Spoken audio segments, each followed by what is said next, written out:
States of America, and to the republic for which it stands, one nation, under God, indivisible, with liberty and justice for all.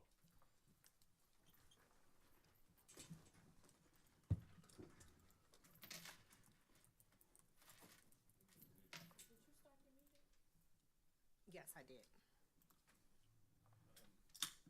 Ask for somebody to make a motion of approval of the agenda.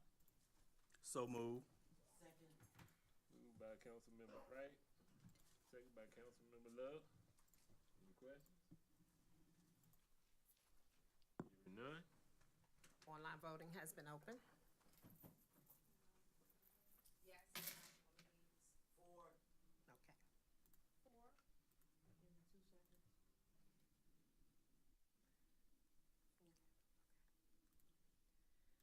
Agenda has been unanimously approved by the City Council. Thank you.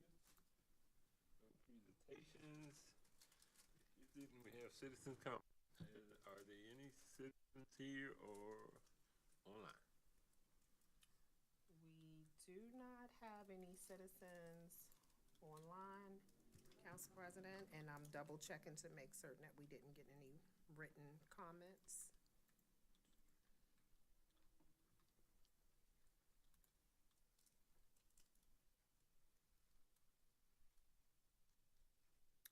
No written comments and no citizens in attendance.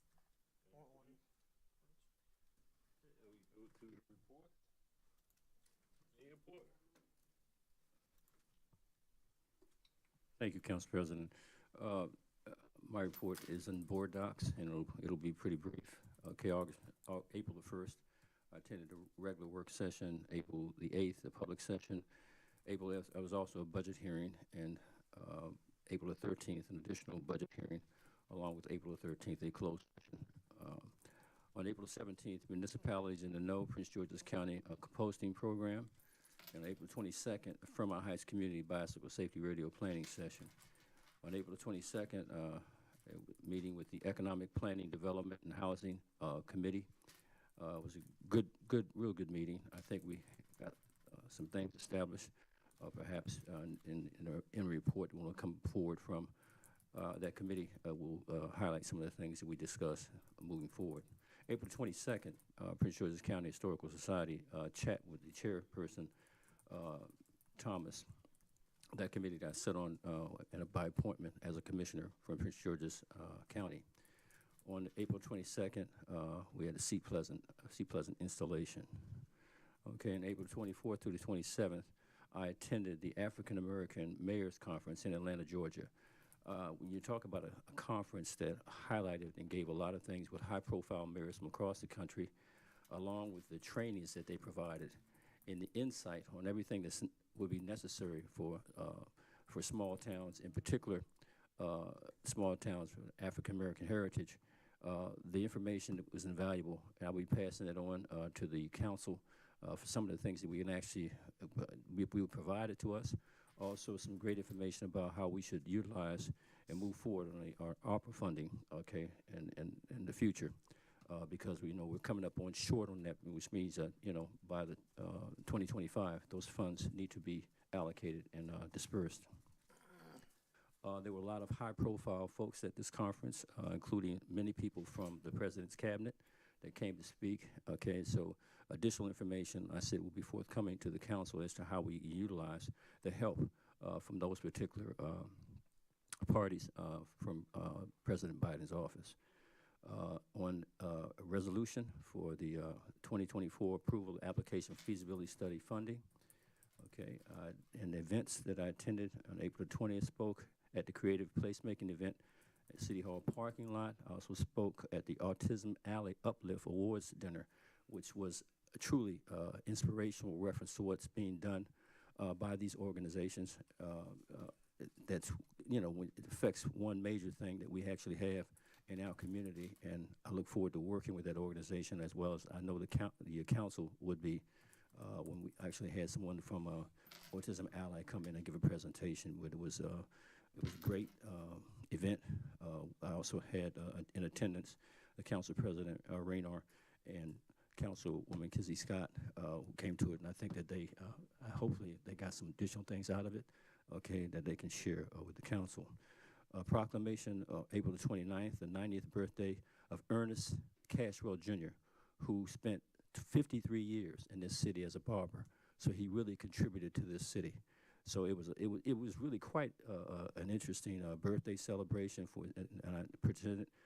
They had several barbers from all over the area, but it truly was a pleasure and an honor to be there with a person that sacrificed. Matter of fact, a gentleman at 90 years old is still working 10 hours a day, okay, cutting hair. All right. I believe for the most part, Council President, that concludes my report. Thank you. Thank you, sir. Council President, may I make a comment? Yes. Yes, Mayor Porter, I want to really thank you for your report, particularly your participation in the African American Mayors Conference in Atlanta.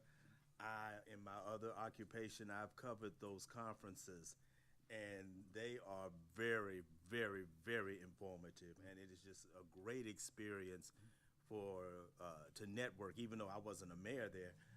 To network with those individuals, and I really commend you for going and being a member of that organization. I yield the floor.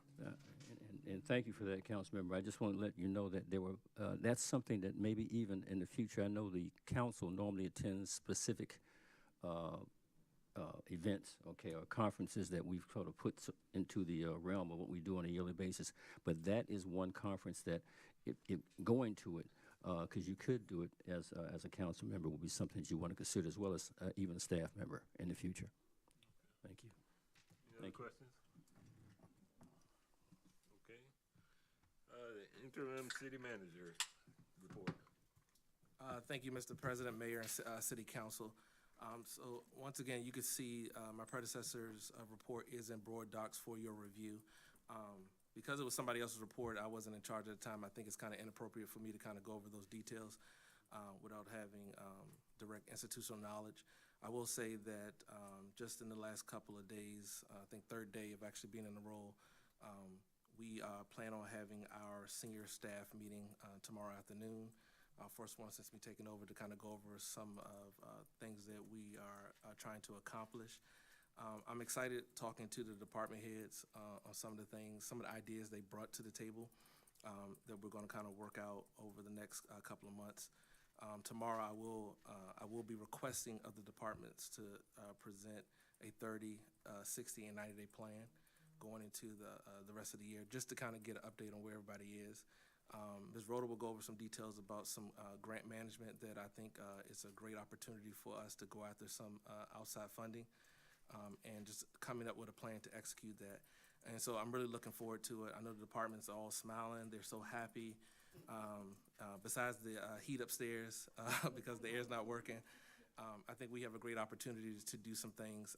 And so I look forward to coming back next week to kind of give you an update on those meetings and where we are. Other than that, I'll take any questions, and then we can start the department's reports.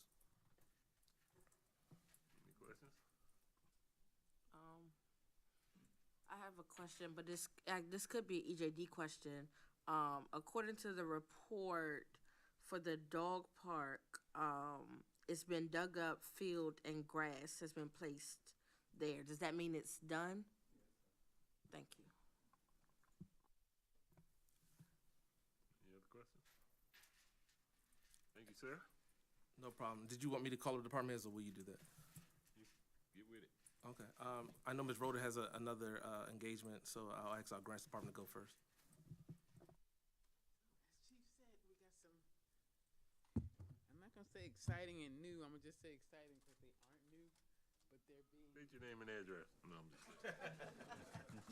they're being rebirthed, if you will, and they're very exciting. Oh, can you hear me now? Yep. My first one is the PMAC. As you know, the resolution is in, and Mr. Klein has some details he's working out, and we should be finished with the application, which is just an actual formality for this service. So that should be ready within the next 10 days, if that long.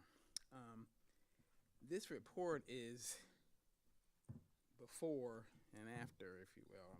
That's all I'm gonna say on that. But the next one is the affordable housing grant.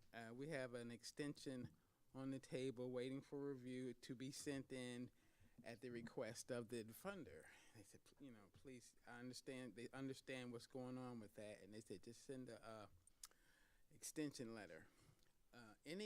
The state is right now, anything that they don't fund or comes back or whatever, they're sending towards the bridge repair, which is really cool. So they will be allocating funds for that where they can. The cultural hub.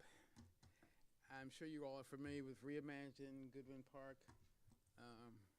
That grant was to extend working with NDC. So we have been talking about that over the past 2 weeks, and we will be meeting virtually this week. And we should hopefully have something to present. It will be a 10-part project. So that will take like 2 to 3 months each part, if that much, and they will be able to move forward with phase 3 of it, and that's actual construction. So it's going to be really exciting. They are really excited about it. DACD is really excited about it. ARPA, like I said, the dog park is finished. This Reimagine Goodwin Park is part of it, and you will see this week some times and dates where I can speak with each one of you to talk about it, talk about your balances, and we want to, I don't know how we're going to do this, but we want to talk about the fire station and if there's any allocations we can make toward it, even though we're not actual owners right now. So we're going to leave that alone, but we're going to see if we can incorporate using some of those funds for something toward it. We don't want to mess with it if we're not the owners. Okay. So the Addison Road Station Brownfield, as I told you before, there was some extra funding in EPA, and they came to us and they accepted it and accepted our application, and we had the kickoff meeting. What's today? Was it Monday or Tuesday? And I thought it was going to be all of us, all the municipalities or organizations that received it, but it was strictly for Seat Pleasant. So they presented a outline, and I will share it with you all, and the deliverables and the time frame and all the things they will be doing, which will include assessments and market assessments, design concepts, and charrettes if needed, site visits. I don't know how that's going to work out because of the topography, but they really want to get in there and see what it really looks like, which is very interesting. So that's going to be really exciting. The owner is on board with whatever we want to do. He is unfamiliar with the processes for temporary transfer of the site if we want to go for a cleanup grant. But these preliminary activities will show how much we would actually need to clean up, how much would actually be worth spending to clean it up. So because of the way it's flat and then it goes down like that. So this down part may not be something that we want to bother with because it's too deep. It's way too deep to even, if we wanted to fill it to bring it up, it would just wouldn't be worth it. So that's where we are with that. So, and as Chief said, we've talked off and on in the past 3 days. It's been a very exciting couple of days. Some ideas that were on the back burner that we might potentially move up front. So I'm excited about that. I'm sorry. That's what I'm gonna say. Yeah, and especially our project charge thing. As Crystal Oriata's staff person said, they are in the process of talking with Park and Plan to see if those projects that are in place can be extended past the June 30th date because most of them were projects that would go past June 30th. So we could potentially be one of them. So, yeah.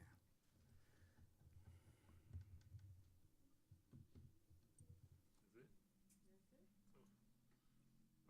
Okay. You're welcome. You said projects with park and planning. What are you talking about? The project charge grant, it wasn't a grant, it was an allocation actually. And we presented 3 projects, but none of them were accepted. And that is because with park and planning, you've got to adhere to their mission and vision statements. You just have to write it based on that. And if you don't, they don't even look at it. They're very particular about what they fund and what they do. So we have some new entries that we'd like to present. Yeah, the ones we presented, even though Crystal Oriata liked them, Park and Planning didn't like them. You know, they were good projects, so maybe we can fund them somewhere else. You know, but not through this particular project. One of them was beautification project, which was to use our street sweeper to clean areas in District 7 that, or in other words, just help Public Works Department, the county's Public Works, clean up some of the areas in District 7 with our truck. And the monies would pay for manpower and maintenance and gas and supplies. That was one project. The other one was a senior project where we would take seniors to different places. And I don't know why they didn't accept that. But I think they looked at it as one big pot instead of 3 different projects. I don't know. They wouldn't fund each individual one. I don't know why. But, and then Councilmember McCarthy's entry for Site on Site? Is that what it was called? Service on Site, where we would provide mental health counseling as needed and referrals. Is that correct? It was social services in general, so Social not service in specifically general, to okay. mental health, but Okay. senior stuff for seniors, stuff for children, educational stuff, anything that a social worker could do. But park and planning is saying that it's not fitting into their mission statement. So the monies are there, but Yeah. we can't use them. So now what Ms. Rhoda has been working with them to do is extend it so that we can rewrite it so that we can still get the monies. And that's $285,000 Divided in 3 projects. and divided into 3 projects. Okay.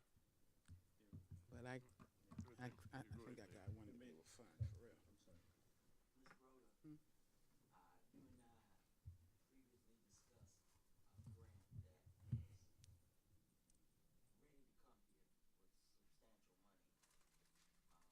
How is that grant going?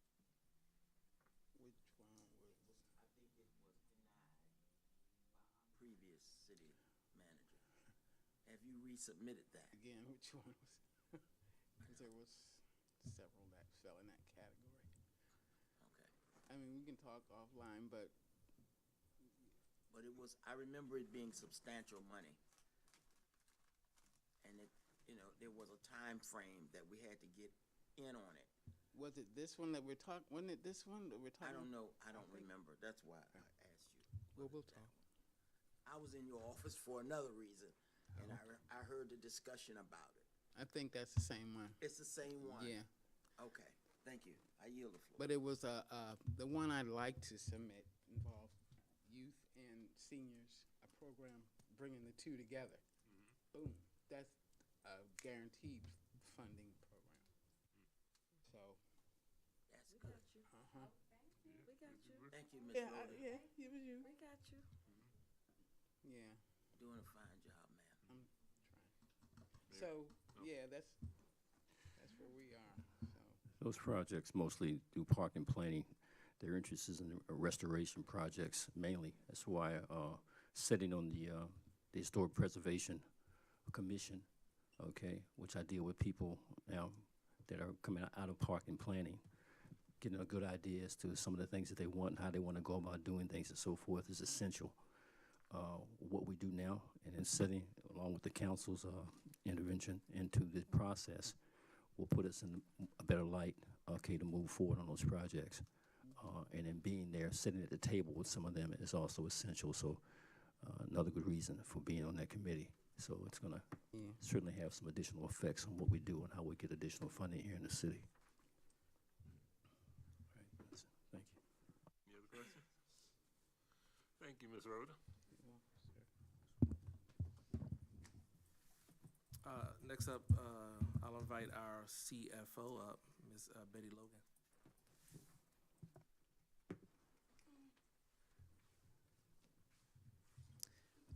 Good evening, Mr. President, Rayner, and Councilmember Mayor. I'd like to present the Finance Department report. First, good news, the FY21 audit is complete.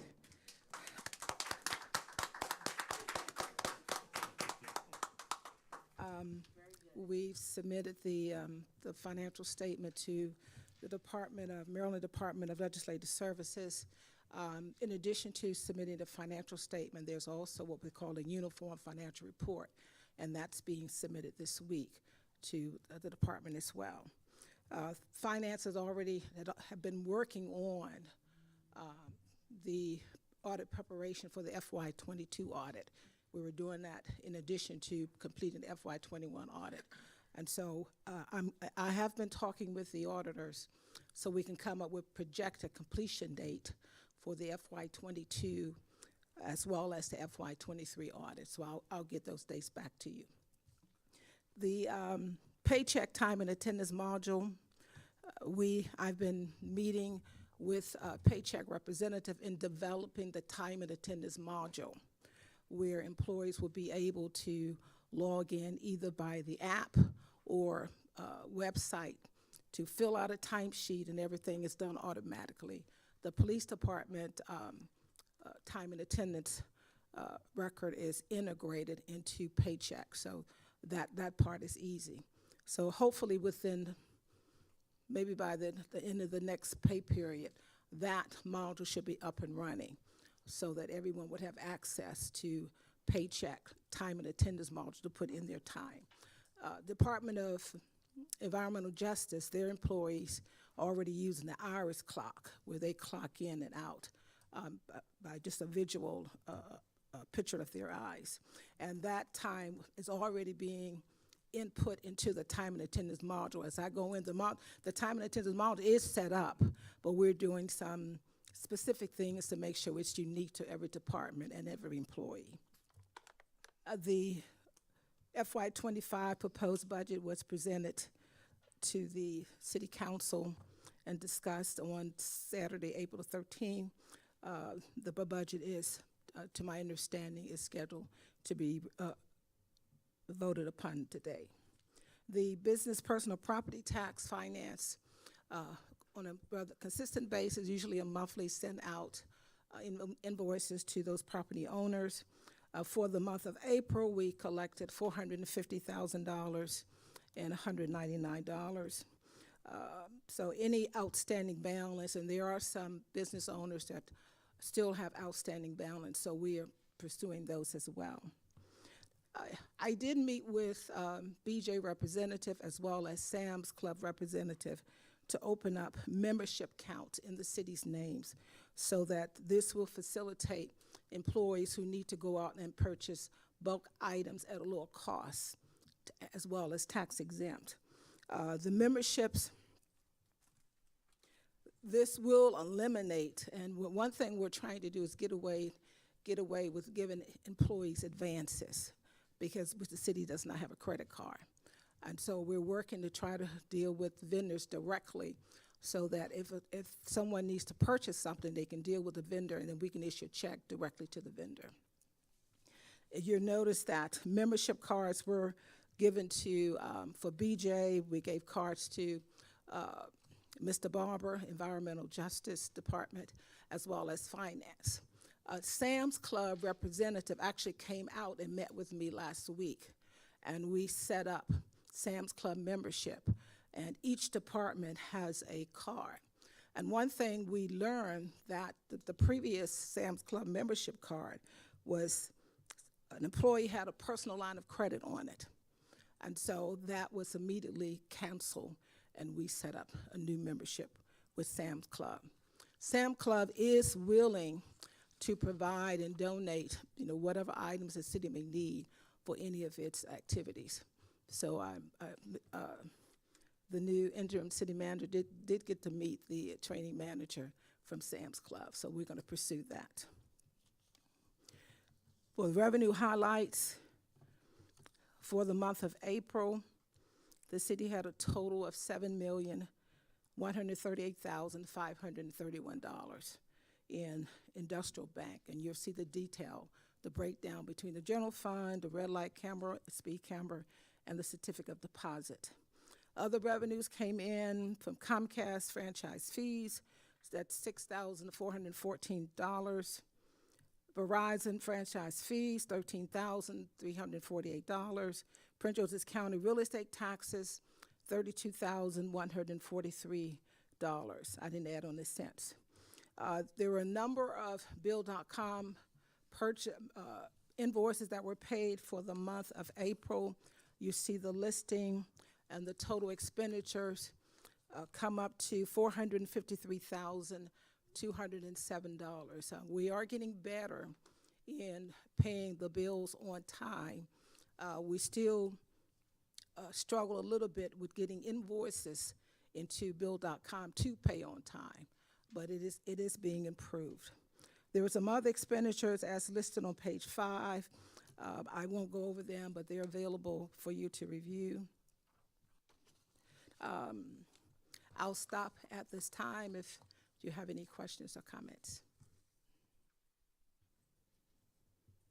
The only question I have with this paycheck system, is there a period of training that you're going to give the staff so they be able to input whatever information that they have to put in? Yes. Once the time and attendance module is set up, there is training for all of the employees on how to put in their time. We sent out emails to invitation all the employees that they can go in and set up their own personal account and look at information for their own personal information. One thing that we discovered when the emails went out, when the requests went out, in ADP, most of the individuals had personal email addresses as a means of notification. And so one thing we encourage individuals, check your personal email address to see to make sure you got that invitation so that you can set up your account on Paycheck. But once the time and attendance module is set up, training will be provided so individuals will know how to input their time. Thank you. Mm-hmm. Any other questions? Mm-hmm. Yes. Good evening. Thank you, Ms. Logan. Good evening. Ms. Logan, I'm still concerned. Have you been able to get some clarification or some additional information for the portion of the bank you were saying, like to make sure everything was insured, FDIC insured? And did you check to see, my follow-up is, did you check to see if Legit offers anything that we could use in the city? I did get some information from Industrial Bank, and I did reach back out to them. They have not gotten back in touch with me. I have not checked Legit to see whether or not they're able to provide that collateralization for the bank account, but I will check that out, and I'll continue to follow up with Industrial Bank. I do believe that the manager from the Forestville branch may have left. I may have to reach out to another manager at another branch that we've done business with to see whether or not he can help us with that regard. Okay. Mm-hmm. Thank you. You're welcome.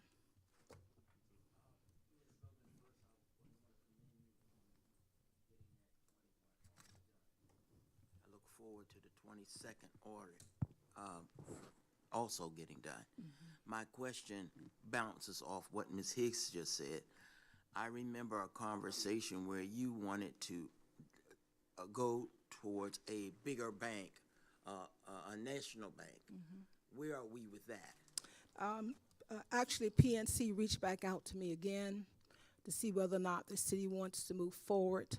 I'm going to be contacting the representative, Mr. Gregory Real, this week to let him know, yes, one of the requirements when we talked about getting a credit card is that they needed to get at least 3 years of audited financial statement. However, I told them we were in the process, we have a process in place to get the audits done. Now that FY21 is done, that's one of the 3 years. The other 2 years, we can prepare compiled financial statements, and that was something they were willing to accept. And he said that he would be willing to advocate on behalf of the city so that we can get a credit card. And he was recommending at least a $50,000 credit card. So I'll be reaching back out to him this week, but I need to get a better understanding of, what does the city want to invest towards opening up an account with PNC, what kind of balance. One thing that the performance auditors are looking at now, when they look at investment, they understand, which I'd already communicated, that the city has too much money sitting in one bank. Because only if Industrial Bank were to go under, the city can only recoup $250,000. And so consequently, one suggestion would be to move some of that money over into what the investment fund that the city has with the state that's being managed by PNC. And so that's an option to move some of the money there, as well as open up account with PNC to move towards getting a credit card. That is a conversation that the council should have along with the committee. I applaud the committee for at least having a conversation with the CFO regarding that, because we are about to be quote-unquote bankless. We're predominantly bankless now. We're just having ATMs within the city. So the conversation has to be had, and has to be had very quickly, and we have to move forward. There are people who will come in here.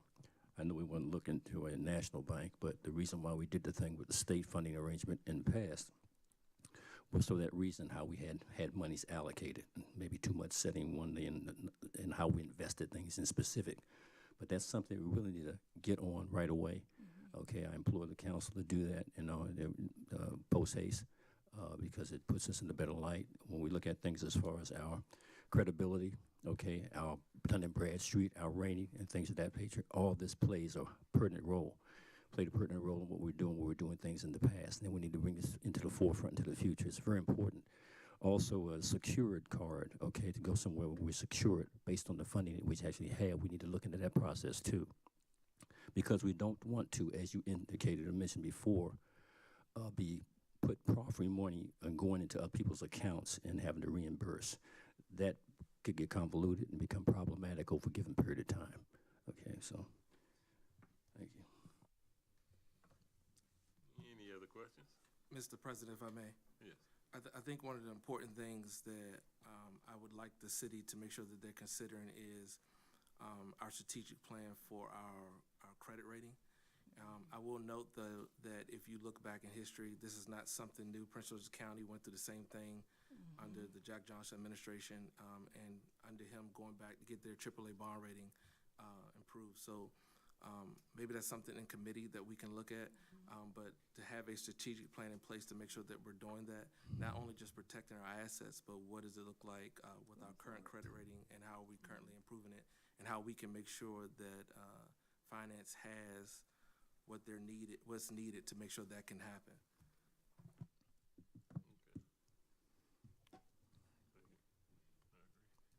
Thank you. You're welcome.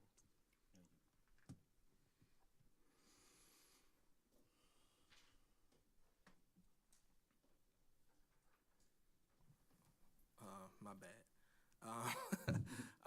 Public engagement.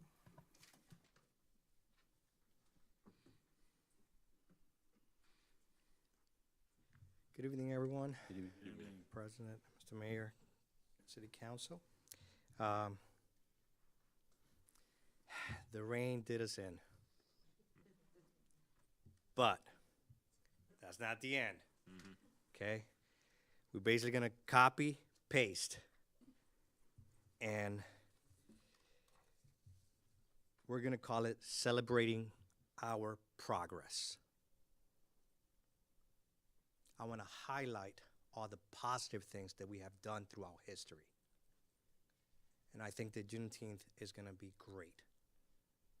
In addition to that, I know I already had somebody remind me, it is Father's Day on Sunday, so I do want to add a small piece for the fathers. on that day. With celebrating our progress, I think we're going to be able to bring all the great things that we were planning, that unfortunately the rain took away from us, and make it bigger and better. We want to make sure it does give us a little bit more time, so our planning is going to work out to our favor. But it allows us to further along that important festivity, that celebration. And I think that Sea Pleasant deserves that.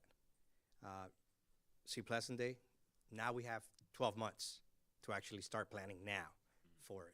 So I don't want to lose time, and I want to start working on that right away, because this way we won't be rushing to put something together. And I think it'll be strategically a lot better, and we'll position it where we are bringing in more partners into it, sponsors, vendors, so on and so forth.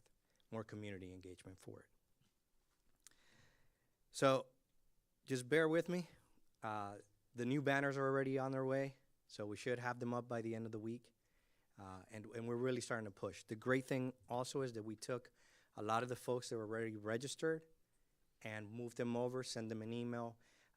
The great thing also, a lot of the vendors that Ms. Barber worked on, pretty much everybody's on board to come back and just stay on with us for Juneteenth. Same thing with all the entertainment that we had planned.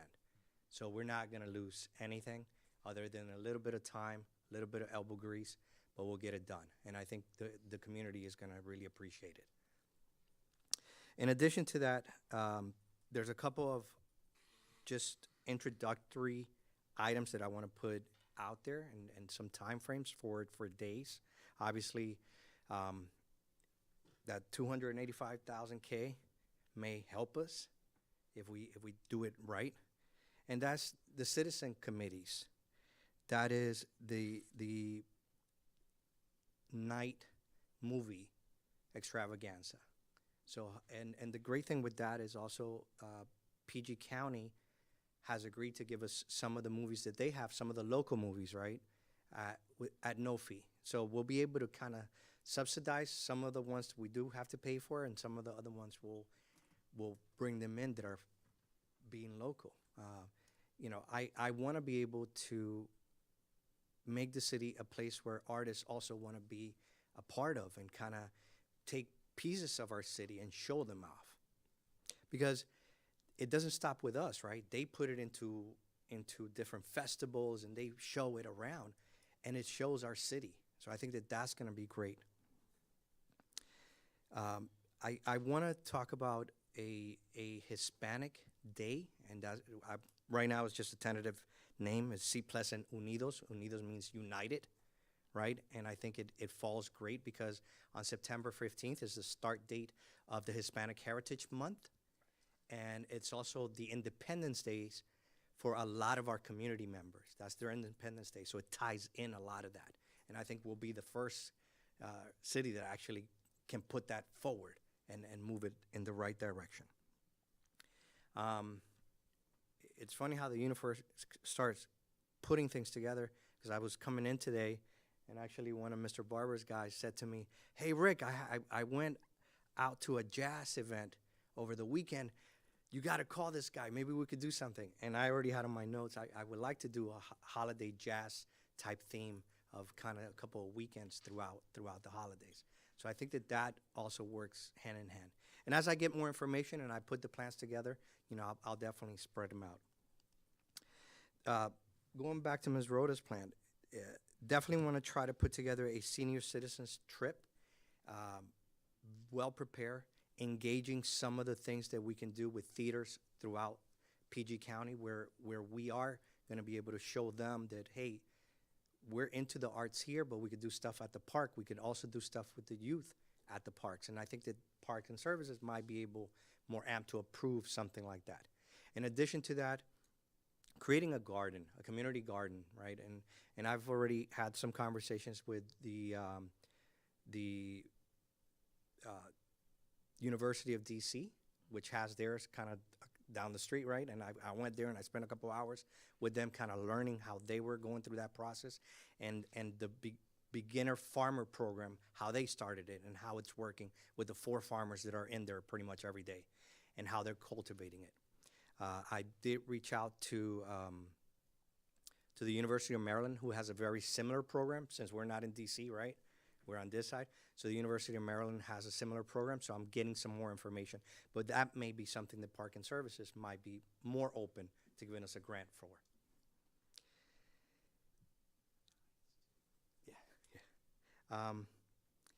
The other thing I wanted to two last things, and I won't take up any more of your time, is I'm currently, on my other hat that I wear, I oversee the Sea Scout program for DC and for the state of Maryland. So I'm the assistant district for those programs. And with those programs, we are starting to create the summer work program, right?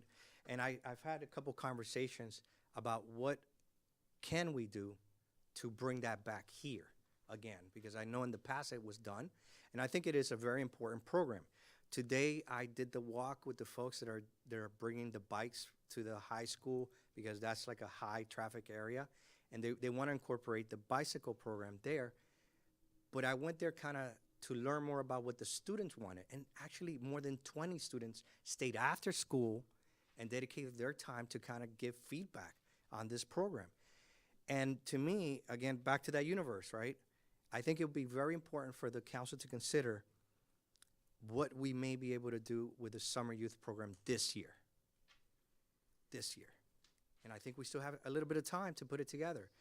And especially if we do it locally, with our local youth and the kids that live in Sea Pleasant. Because we have 2 high schools, and they're kind of like, some of them go to one, some of them go to the other. But I think that we have a little bit of time, but we must act fast. So I wanted to just ask the council to consider that question. And lastly, the newsletter, just to kind of give you some information that I learned myself about our printers. It has to be 4, 8, or it has to be multiples of 4 pages for whatever we do for our newsletter. So if you have anything that needs to go into the newsletter, please try to get it to me by the 25th of the month, so we have a little bit of time and it goes out. However, with that, we do want to add the businesses so they start receiving some of the information. And on the other hand, we want to be able to capture whether folks are actually reading this or not. You know, what is our KPI for a newsletter? It's great to have, but if we're not seeing major results, we're spending over $40,000 on this annually. And I think we need to be able to capture whether residents are actively looking at it, or if we need to just create a flyer that we deliver to a handful of residents. And I think that becomes the question. How do we can evaluate that? I want to start a 90-day process of putting some giveaways, putting in some, unsubscribe me from the newsletter. So this way we start getting some feedback from the community on our newsletter. And put that out for 90 days and see how the response grows. If it becomes extremely popular, then we're in the right track, but at least now we're tracking what the newsletter is doing for us or not. And with that, if you have any questions, please let me know.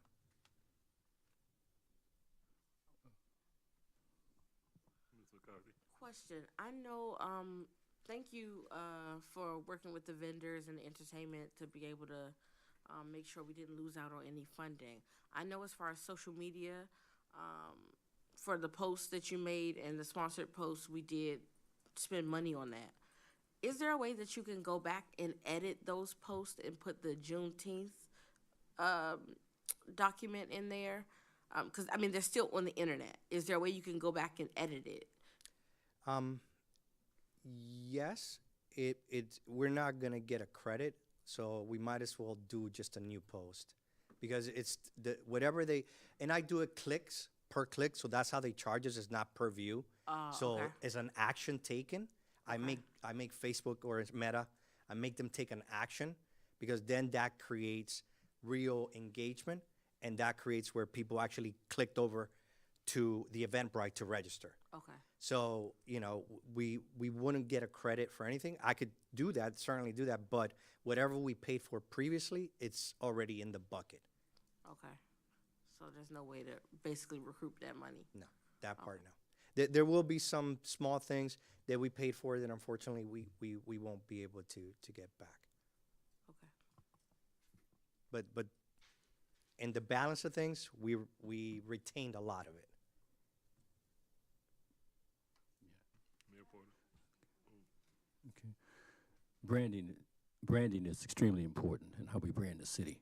So I want you to let the council know that we've been working on pertinent types of signage, okay, that will highlight specific things as far as what we're doing in the city, how we're going about doing it, strategic areas for signage placement, okay, so that we can get the word out, okay. We know there's different ways of getting the word out, but most people are visual, okay.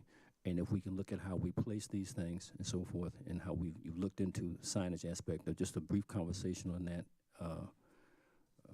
for the council's edification. Yeah, so signage, we have looked at some different options for signage.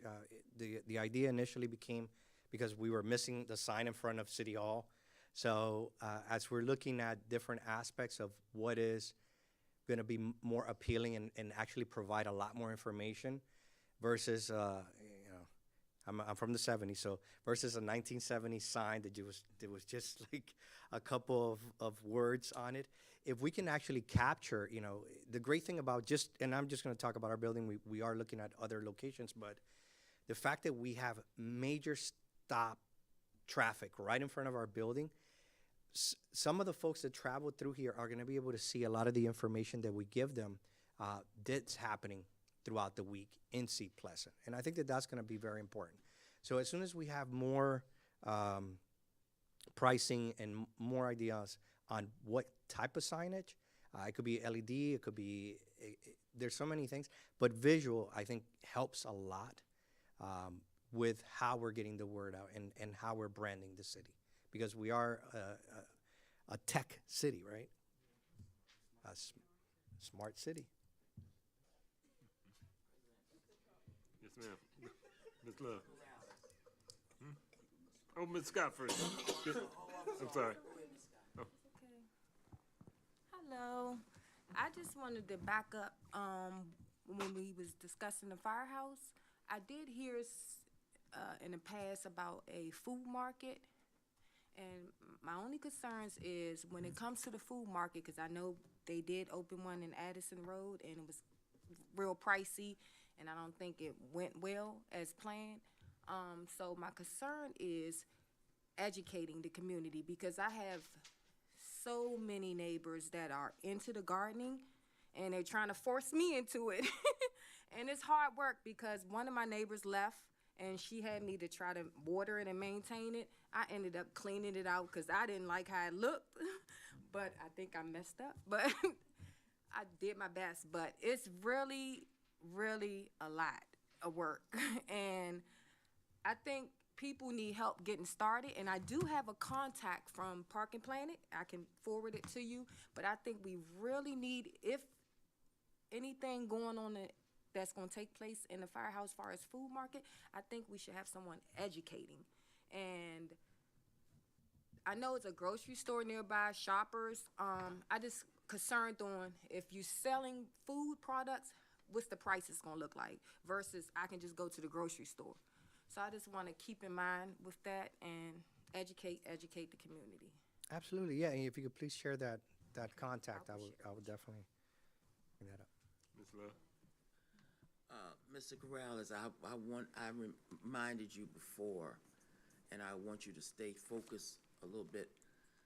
I deal with a lot of the elderly residents in this city, and they aren't on social media, and they aren't doing a bunch of driving. And so we have to find a way to reach them, because I don't want to leave them out. They've paid their dues in this city. And so I hear you say a lot about, well, those signs and this, that, and the other day. We need to find a way to reach them. Absolutely. No, and I think that's where I mentioned about the newsletter also, because the mailing is not going to stop. We need to evaluate it. I think it's just identifying whether we need to mail 4,000 newsletters or we need to mail 500. And I think that's just going to, that's what we need to figure out, because me personally, I don't have any data on what our newsletter has done. And that's what we have to get. Correct, correct. Because I don't like when my residents say, oh, I didn't know they were having that. Didn't nobody tell me. That bothers me.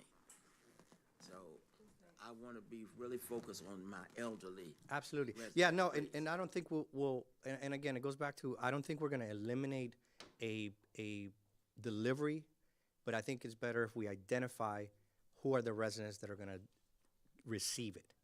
And I think agree. that'll be a better gauge for how we're spending. Okay. Mrs. McCarthy? I think another alternative to that, which I've said before, is the call them all and text them all, right? Her residents, they're gonna answer that phone for you. Yeah, they If will. you call them and say, hey, we're having such and such down in the park, come out. They respond well to that. They respond well to the newsletter, right? But if someone like me, you send me a text, hey, we're having this event in the park, I'm gonna see it, but it's the same concept, right? And so if you could get back to the call them all and the text them all, I think that benefits almost everybody in the city. Ms. Scott? I just wanted to add to it that that may help if we can push in the newsletter regarding transportation. Because a lot of people is hesitant on going to events because the transportation. So if we can push that and let them know that we have the transportation, we'll pick them up. Absolutely. Mr. President, if I may, I think one of the important factors with public engagement is that at one time, we looked at surveys and different things to really identify what the residents really wanted. And so back to Rick's point, without the data to support it, it becomes a game of chance. And so the events and those things sound really great, but if we're not doing what they actually want, it's going to be a problem. And so what I would encourage Rick to do is to work with each council member in the individual wards to kind of talk to and see what they want to see. I know that, like to Ms. Scott's point, the community gardens have done really well in like when I was in Evanston and some other places, but it also didn't come at a cost to those cities. They had grant funding for those things. And so when we're looking at events and things like that, before we even schedule these things, let's figure out what people actually want to see. And the data should support that. So everything that we do has to go back to the smart city model. So it needs to say, the data that we're coming in, these people are engaging to a certain point, and how does that meet us back at our plan for meet us back at the master plan, right? And so if it doesn't incorporate that, it's just a random event for no reason. And so when we're engaging, I want to see, all right, we know that Mr. Wright has proposed several things about engaging the Hispanic population, right? But we need the data to support how many Hispanic families do we have, what wards do they reside in? Because even when we're targeting, individual council members can target those areas too to make sure that we're engaged at another level. But we need the data to support it. Everything that we do, and that goes for all the department heads. How does it meet back to the smart city model? And how does it bring results back to the stakeholder? That's the mindset we need to have. Not just events. These are great ideas, but we need to make sure that we get back to the master plan and how we are benefiting the resident or the stakeholder at the end of the day. And so let's keep that in mind when we're looking at grants, when we're looking at EJD. Just how does everything that we do impact them? And so I think we lost sight of that for a while. But let's get back to that when we're talking about what we want to do. And I really want you guys to speak with the council about what their individual wards, because they know they live here. You guys live here. So if anybody knows, they know the best, right? And so how do we find great other ways to engage? So if it's not the newsletter, we are spending a lot on the newsletter, but I also never heard of us looking at other ways to produce the newsletter or other printers or things that we can kind of engage to make the cost a little more affordable on the city. And so let's be solution-based when we're coming up with these initiatives, and I think we can do great things.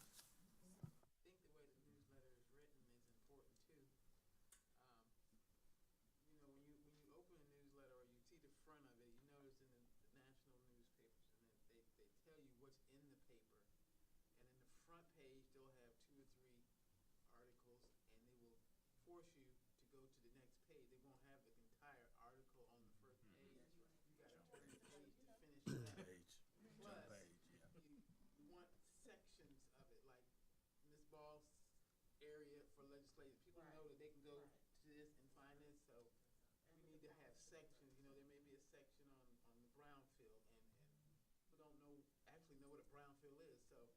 to update on the things in our city, there's a, go page 3, that's where that is. You know, and that way it'll make it easier to write, easier to finish, easier to get out there. And then your individual sections and So- issues from your ward. So you're volunteering to do a template. Got it. Got it. You're volunteering to do a template. Got it. It makes it easier to write and for citizens to find stuff readily. Thank you so much, Ms. Roder, for volunteering.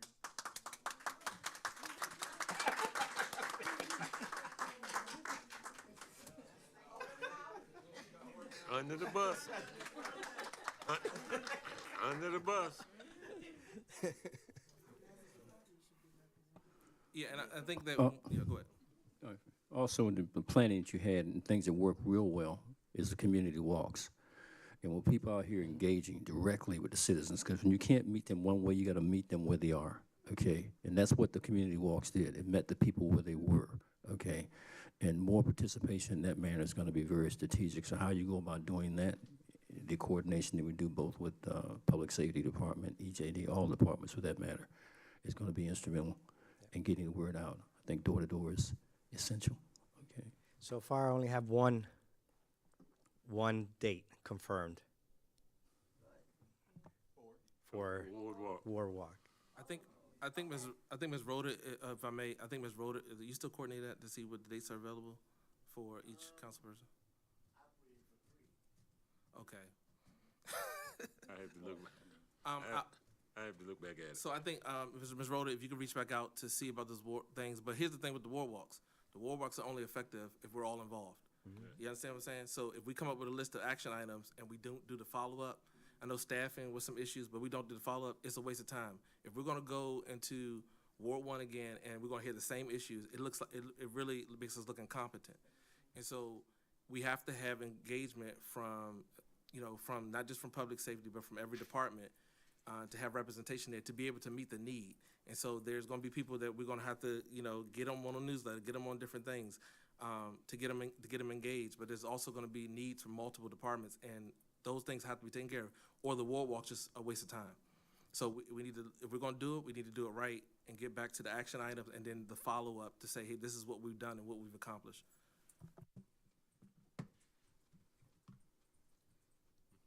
Any other question?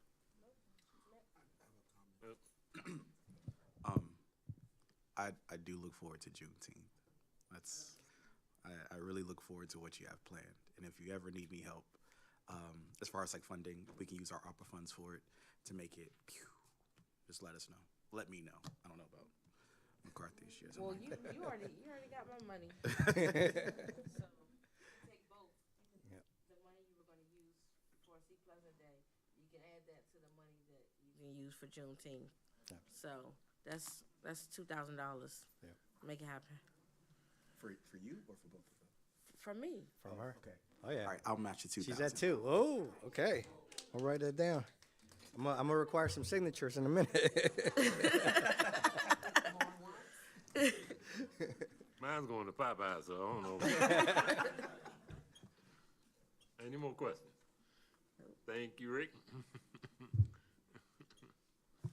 Ms. Barber, HR. Even though she just called on me, she said, Chief. Good evening, Mayor, Council President. Good evening. I do know that my report is in board docs and guests. Welcome. April was a pretty busy month. However, as you know, I'm only going to highlight. I cannot not mention names due to confidentiality. So we've had 1 resignation, 2 terminations within the city for this month. As you know, we have jobs posted, NCC, 2 for NCC, 2 for senior accountant, city manager. EJD, we just filled 2 positions, 1 for CDL, 1 for waste management laborer. I am continuing to work on a question that was asked by the council during the budget. Additional information for other retirement plans, additional information for benefits. When it came to benefits, it takes a little bit longer because we have to do what we call a a census, and that's information on every employee, the average age, so forth, so that takes a little bit longer. What else? Operations, some operational duties that I would like to talk to Chief about. But that stuff, as we talked about before, handling the city cell phones, the city landline phones, the computers, and so forth. So I did quite a bit of that. I have had meetings with the city manager, the city council, the executive team, paychecks, and I'm continuing to work with paychecks because, as Ms. Logan mentioned, the time and attendance has not been completed. So the concern is time is not being calculated from ADP to paychecks. So we're kind of working on that manually to keep up with employees' time. Time meaning their annual leave, sick leave, compensatory time, personal leave. That has not been accumulated since we went to paychecks. So we're kind of manually working on that. I told you about the job postings. I'm also working with, and I sent the letter you all received about the rider program, excuse me. It's called the MML Rider Program, and that program, as I sent the information, does not actually go in effect until June. However, we received the application. We're going to complete the application for a grant and to get into the rider program because that's the council's desire. Other than that, that pretty much sums it up. Any questions? Why y'all never have no questions for me? Okay. Okay. Any questions? Have a good evening. Thank you. Are you sending out the resumes to all of us? The city's, Actually, the city manager resumes. Yes. Thus far, I have sent it, well, Council President, I have sent it to Council President, and. I received some, but I was waiting, and I was gonna send another email to ask everybody, because I only got 3 responses. If everybody didn't respond, I was gonna only have it sent to the ones that said they wanted to receive it. Yeah, your name, Ms. Higgs, and Ms. Scott. You said you got 3 plus you, that's 4 that Right. wanna receive it, so then we all should receive it. Y'all can make the decision. If it's 4 y'all saying we should receive it, then we should receive it. If that's how you wanna do it. Let's do it. I didn't wanna impose. Nope. Okay, so send Will it to do. everybody. You'll receive them tomorrow. Okay. Any questions as well? Okay. All right, next. City clerk. Good evening, Mayor, Council, Mr. Jones, our faithful resident in the city. We appreciate you for attending with us tonight. My report can also be found in board docs, so I'm just going to briefly go over my report. In the month of April, pardon the date at the beginning, this report is not from April 19th, it's actually from the 1st through the end of April. However, we had 9 meetings that the city clerk prepared, the agendas as well as meeting minutes, which you all will be approving next week for those meetings in the month of April.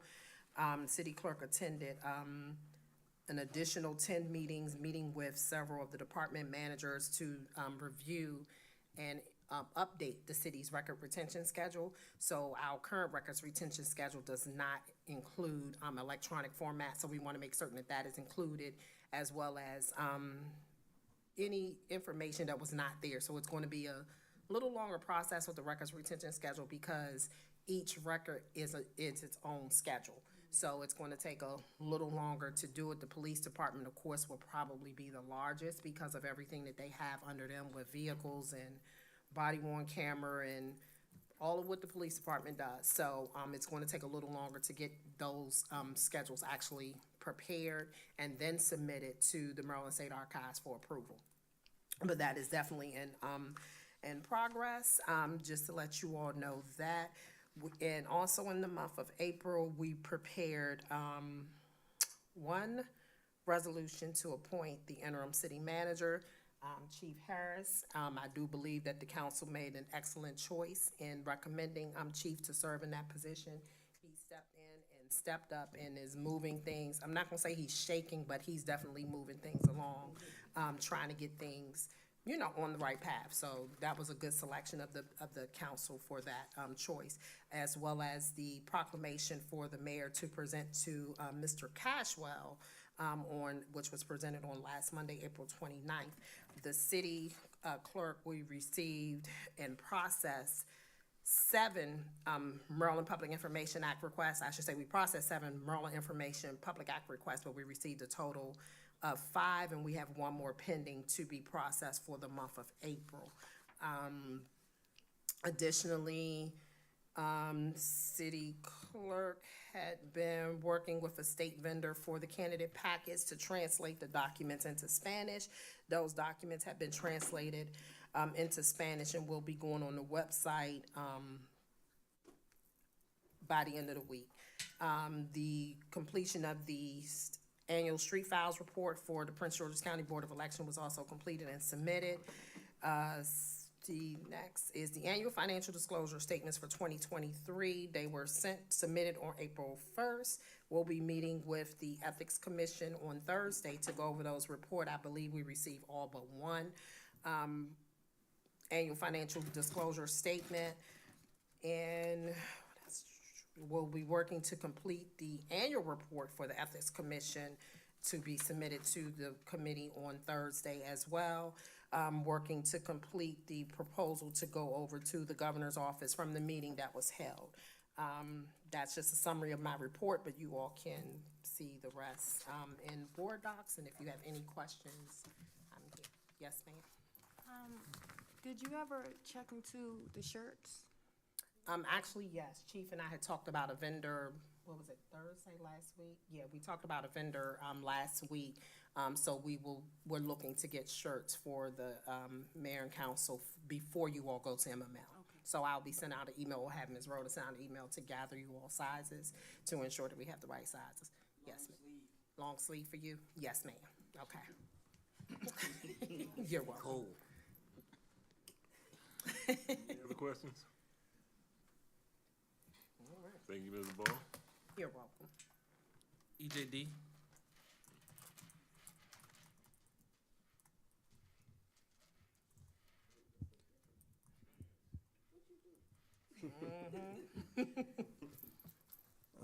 Good afternoon, Mayor and Council. Okay, for the month of April, Waste Management did a total number of tons, 141.30. For safety, there was 23 work orders presented from WSSC, PG County, Comcast, Pepco, and Verizon. The completion percentage was 30%. For the facility maintenance, there was 19 total work orders, and 100% of them work orders was finished. For the Department of Public Works, we put down 200 pounds of street patching. We did 282 curve miles of street swept by the city, and we replaced 35 signs. For the Inventory Control Department, out of 24 vehicles, 23 is in service. We did 30 preventive maintenance jobs, and we had a total number of 10 work orders. And that completes my report. Any questions? Bill Bro. May I just say, I really appreciate the aesthetics of this new report. I think the information that's given and being able to compare them month to month was something that we had discussed in the meeting, and I love how this looks. So thank you. Good job. Appreciate it. Any other questions? Oh, no, I just think he's doing a wonderful job. Ms. Higgs? Thank you, Mr. Barber. I have a question though about the street lights, which I know normally NCC kind of helped with that as well, but there are a lot of street lights on Addison Road. It's like 5 lights. I've called, I've even emailed, I think his name is, I don't want to call his name, but I emailed someone that we have a contact for Pepco. The lights are out. If you come if you turn off from Martin Luther King and you're coming up, you know, this way towards the, town hall, the police department, it's 5 lights out, right there on Addison Road, in front of Shirley's Corner, all the way up. And then, I don't wanna call it the junkyard, but it's a yard that is, it's a junkyard. It's a light right there, and we're having so much, crime, people breaking in cars and things of that nature. So I would just wanna make sure that the lights are on. And I know there may not be anybody, you know, working at night, but somebody else needs to ride the city to see that those lights are on. That will help deter some of, you know, the crime that's in the area. But it's a lot of lights throughout the city that are out, but I know for sure 5 lights on Addison Road. Yeah, I ride the city as well as the safety. The only problem, like me and the safety talked about, we trying to get the percentage rate up with Pepco, Verizon, and everybody. We do the reports, but like I said, we had a 30% completion ratio. And one other thing, the empty houses, the abandoned houses, the grass is yay high. And I know, again, NCC normally, you know, do things, but is there any way that we can do something? Because, you know, it's an eyesore, and you don't want rodents running around. So if, 100%. you know, just, I'm available for that type of a ward walk. But I don't wanna keep doing it and we keep targeting the same houses, especially in Ward 1, it's the same houses. I must keep saying it, it's boats, it's, couches in the yards, you know, it's just, come on now.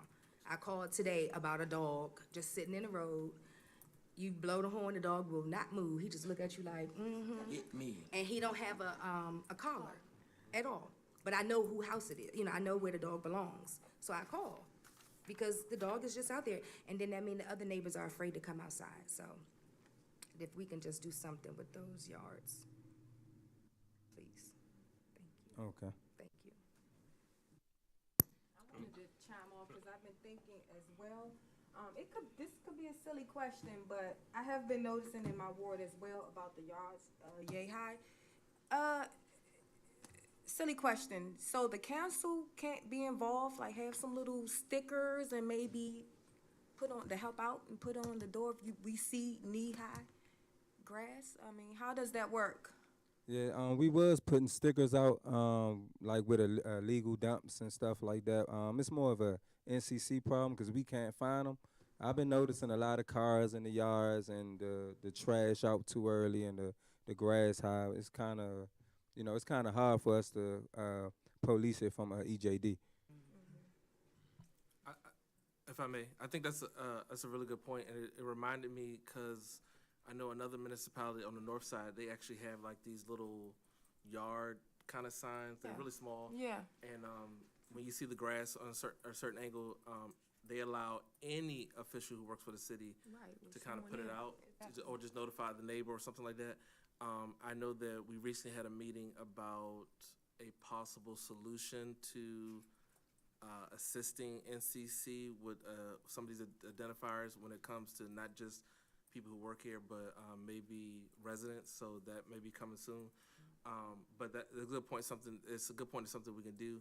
I know that there are a couple of liens on quite a few properties, and so when NCC is in position, we need to make sure that I think that there's a monthly vacant property list that's going out, and it does bring up the point of one of the properties we had what the police department had and I'll have Hayward speak on it. Had an 81. That's when somebody dies in the property, but his body had been there. What would you say, Hayward? A month, and so it brings up a concern that not just about NCC, but you know, when we see houses where mail is piled up, when we see certain things, we really need to jump on that a little better than what we've been doing, because it causes a lot more issues in the long run. The house that we're talking about, that Hayward will mention, we don't have a next of kin, so that house is going to be boarded up for God knows how long, which may require us to have to step in from a standpoint from the city to see what we're going to do, because it's going to be an eyesore, right? And but we're gonna work on it. I know that I did authorize Mr. Barber to take care of some properties, when it came to grass last week, that we're putting liens on the properties, just for beautification standpoints. We don't want it to get out of control. Like over there by Shirley's was way out of control, but we know they're still in probate. But we have the ability to actually charge them the cost for us to do it. And so instead of us waiting, which, to an average resident, we know what's going on, but to an average resident, they look like we ain't doing nothing, right? And so I did authorize him to kind of start taking care of some of the ones that we knew were eyesores, and making sure that we issue the fines and put the liens on the properties immediately. But we're gonna be working with finance on helping us get with the county on the new liens and things like that. Just taking care, immediately, we identify an issue, let's immediately try to address it. And I think sometimes the bureaucracy of government sometimes get in the way, and so it's so many processes. But how do we eliminate the process just to get the job done? And so I appreciate you for bringing some of that stuff up to me, because something you just don't see. And we do need to be out more at night to kind of see what we don't see during the day, because it does make a difference. Okay. I wasn't finished. I was gonna leave the trash cans. Oh, yeah. So we did talk today, and I just want to encourage you and just to make sure that we're going on the right path, because like I said, I put plenty emails and I've been speaking to you in reference to what I've been seeing to enhance the city of Sea Pleasant, far as the trees, and you stated that you talked to Mr. Harris in reference to that, and also the trimming down the sidewalk, because all the grass is growing and narrow, so we barely have room to walk down the sidewalks. Trash can lids, we need to stay on that. And I know it's hard for them, but they be slamming them trash cans and and cracking them. So you just keep working with the fellas about that. And what else? The stickers. Do you have those stickers yet? The stickers. Which stickers? We was talking about some stickers that we can have in the wards so that the residents can put something on it, or you all putting something on it saying That you'll be coming back to right, switch you're it. gonna come and switch it out. Because even like for myself, I have those old blue recycle bins. They are all cracked up. I put them out and they don't take them. So now I wrote a note for recycle tonight. Yeah, I put it out before I came up saying, please take these, because I can't do anything with them. Yeah, if you call City Hall, like we have backup trash cans for recycle and trash. Okay. So the guys right now could come swap it out and take the broken ones and put it back at the yard. We still got new ones at the EJD yard. Okay. And then that's when we'll call them in. They send us the parts, and then we'll fix the broken legs. Oh, okay. I would let, okay. And also, I just wanted to add that Sea Pleasant right now has a glow, and I just don't want us to be fixing up the city when we have a big event coming. I would like for us to shine all year. And thank you. Appreciate it. Any other questions? The only question I was gonna have, Ms. Higgs brought up about the lights, because I saw in your report you said there was 0 lights reported, so she brought it up. I appreciate your report, sir. Yeah, I mean, it was 0 lights this month. We reported all the lights at one time, which was a large number, but they we waiting on them to get back with us to come repair the lights that was reported. All right, thank you, sir. All right, thank you. Thank you. Thank you. Thank you, Mr. Barber, and Public Safety.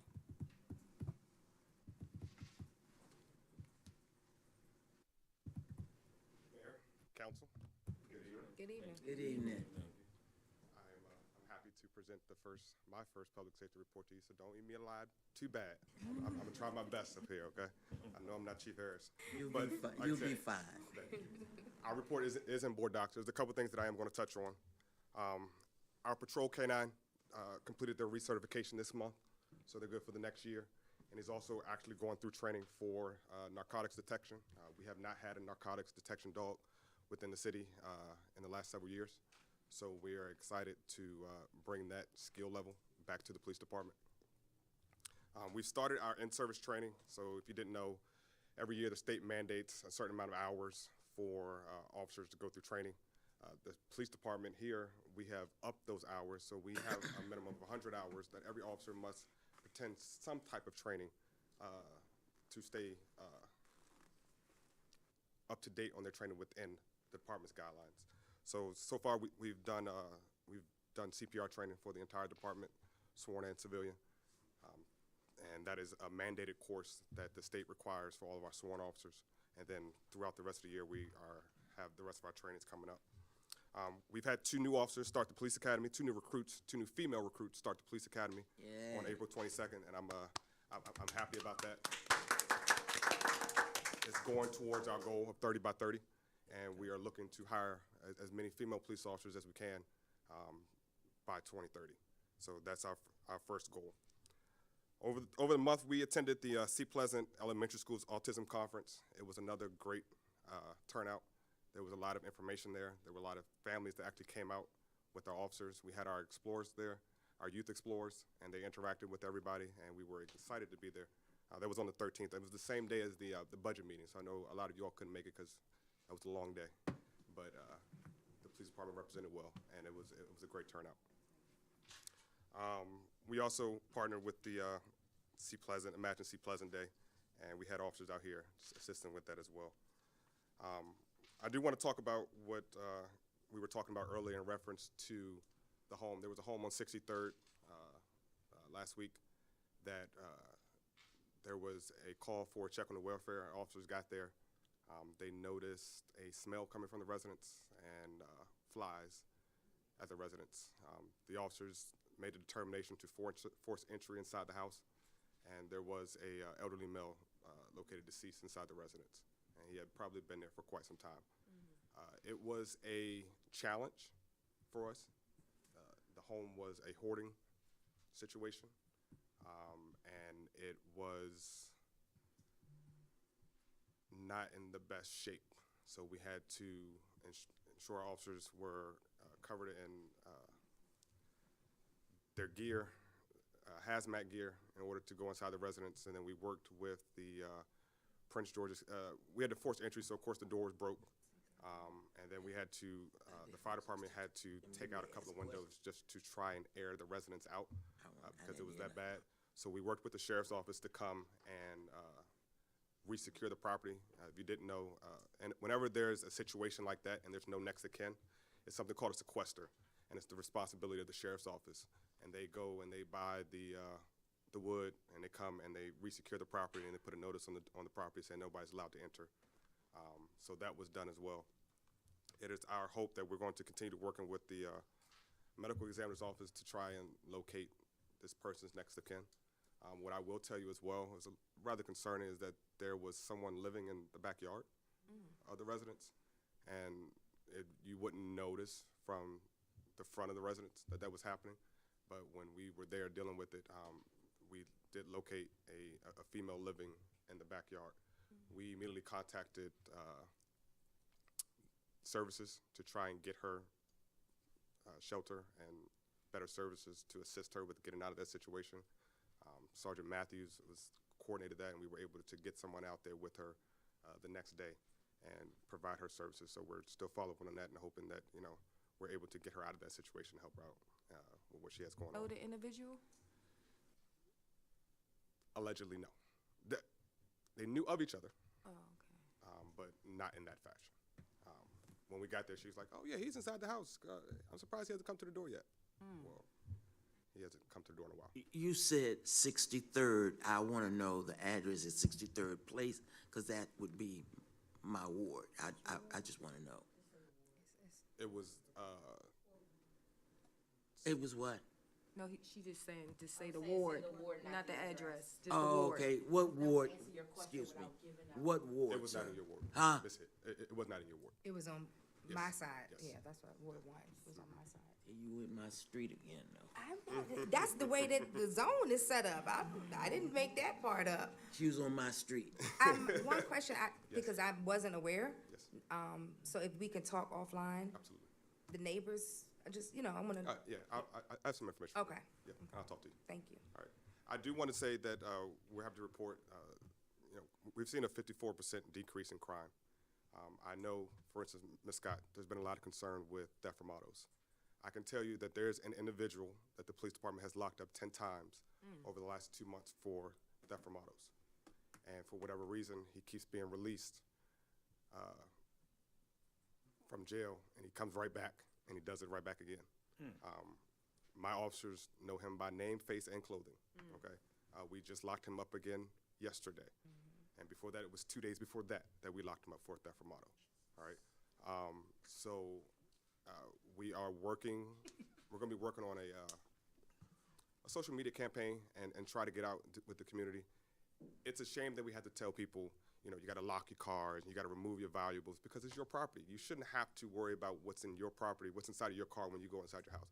But it's something that the criminal elements are looking for, right? Majority of our theft from autos have not been from folks breaking into the cars. Majority of them haven't been, the cars have been left unlocked, and they're seeing it as a crime and opportunity, and they're going in, open the door, get what they can get, and they're out of here before you even notice it. So we just want to remind our stakeholders to make sure that your doors are locked. I know you've probably seen some of these campaigns, like the 8 o'clock campaign, where at 8 p.m. every night you go and make sure that your doors are locked and you've removed your valuables. So we're going to be starting that campaign with our public relations team and our criminal investigations unit. If you did not know, our criminal investigation unit is up and running. It is staffed by one detective at this time. She's doing a magnificent job. She's been tasked with several pretty difficult cases, and she's making some great headway through it. We have not had a criminal investigation unit in my 4 years here, so I'm glad to say that we have it back, and I'm hoping that it's something that we will continue to expand upon and continue to build and continue to ensure folks and understand. One of them was a theft. I'll give you, for instance, one of them was a theft at one of the local stores here.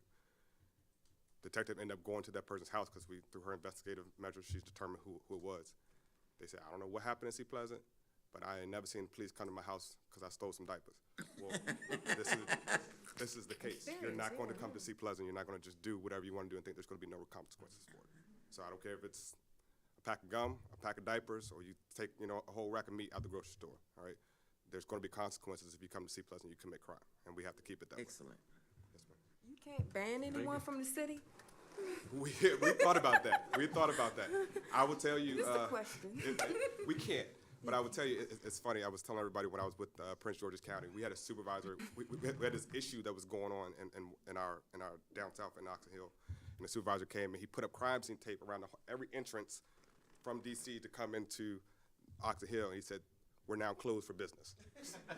We can't do anything like that, but I do want folks to know that we're looking and we're here, and it's not just we're coming to take a report and move on to the next one. We're going to do follow up. We're going to try to identify you, and once we do, you can best believe there's going to be charges coming for you. Another thing. Absolutely.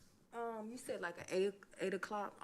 So when the officers are riding through the neighborhoods, they can't be on their intercom. Please lock your doors. Ensure your doors are locked. We can, and Yeah. I think that's a excellent opportunity. Yeah. Because we've created it's going to be called like an assessment flyer, right? So I'm big on my officers. We can't just drive around. You have to, at some point in your shift, you have to get out and you have to engage. And this assessment flyer, if you didn't know, nothing is private inside of your car that can be seen from the outside, right? So it's a flyer that the officers will have, and they'll go by, and if they see something, they'll just mark it on the flyer. Hey, we did an inspection of your vehicle. We noticed that you left money sitting out, or you left a valuable sitting out. Make sure that you keep that cognizant next time, and we're trying to use that as our effort to move forward. The steering wheel locks was very successful.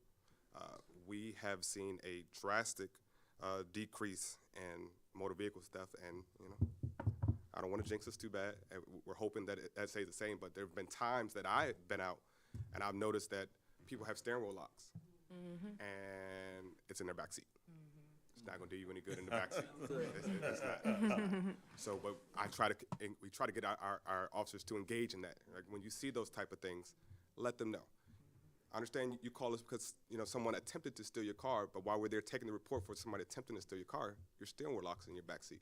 They probably would have never even thought about trying it if they would have saw that it was on there, especially when we know those Kias and Hyundai vehicles are easy targets. So that's The handicap stickers too.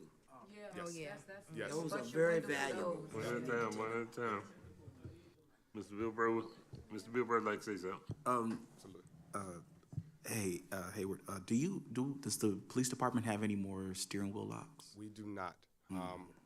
But it's not to say that we cannot get it anymore. We have a pretty good connection with Kia and Hyundai, so if we contact them back and tell them that we need another round, they will be sure to get us another round. Now, is that gonna cost us, or is that like a donation thing? They donate all those. We don't pay for any of them. I think maybe that might be a good idea Yeah, we'll reach back for out to those who didn't get it for the first round. Yeah, so we've done 3 rounds of it, and it got to a point where we gave them out to as many residents as we possibly could. Like I had officers riding around with steering wheel locks, and if you went to a call, gave it out. One of the first Fridays we were on MLK East Avenue, I was running up to cars. I didn't care where you take the steering wheel lock, right? Especially if it was a Kia or Hyundai, because it's going to help us all. If I may, Mr. President, I think when you do the next order, if the council would like, let's give them the order, and so that it comes from another level of engagement, and so the work is not just on the police department, and then that way they can individually talk to those residents. Maybe at maybe if you're hosting an event or something, you can have them to give out.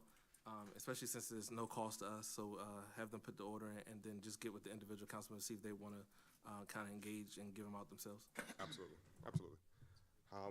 Just to finish, I'm sorry, no, you have I was just to- gonna say to the steering wheel lock, I also would like if Rick could join some of the council members for the language barrier, you know, and also just for him to be able to engage with some of the community stakeholders. Absolutely. So along with us, as we pass them out, you know, he can come and talk to. I think sometimes I experienced in my ward walk that we had some residents who kind of like shied away from, you know, the visibility of like who's walking around. You see police cars and whatnot. So I think that would be a good idea as well. I'll tell you also, if you didn't know, we do have 2 bilingual officers in the police department.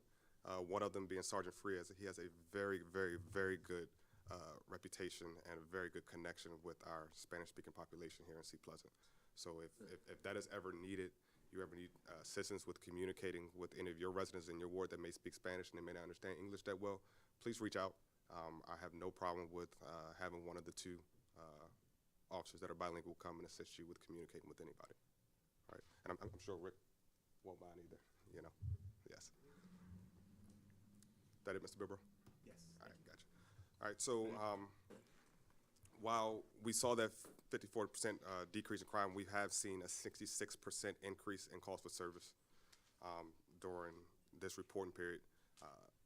I will contribute that to a lot more proactiveness by my staff, and I'm proud of that.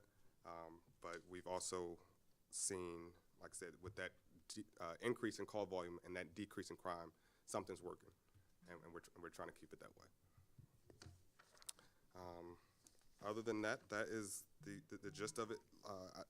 I know everyone keeps talking about we do not have NCC. Trust me, I want us to get NCC as soon as possible. But what I will say is the police department is stepping in where we can. Right? If you notice something, if you see something, if you can send it to us. While I don't have the staff to commit somebody to it full time, we will make sure something gets done. All right. We've still been issuing stop work orders. We've been issuing citations for violations, obvious violations like of things. But if you notice something, whether it be the grass, whether it be a vacant property, whether it be a business that's out of standards, if you say something to us, I can assure you that somebody from the police department is going to look into it and try to come up with a resolution for it. If you didn't know, the Shell gas station at MLK and Sea Pleasant Drive, they're under new ownership. And the new owners weren't aware that they had to get a new business license, and they had to go through the whole process of getting their UNO and everything from the county.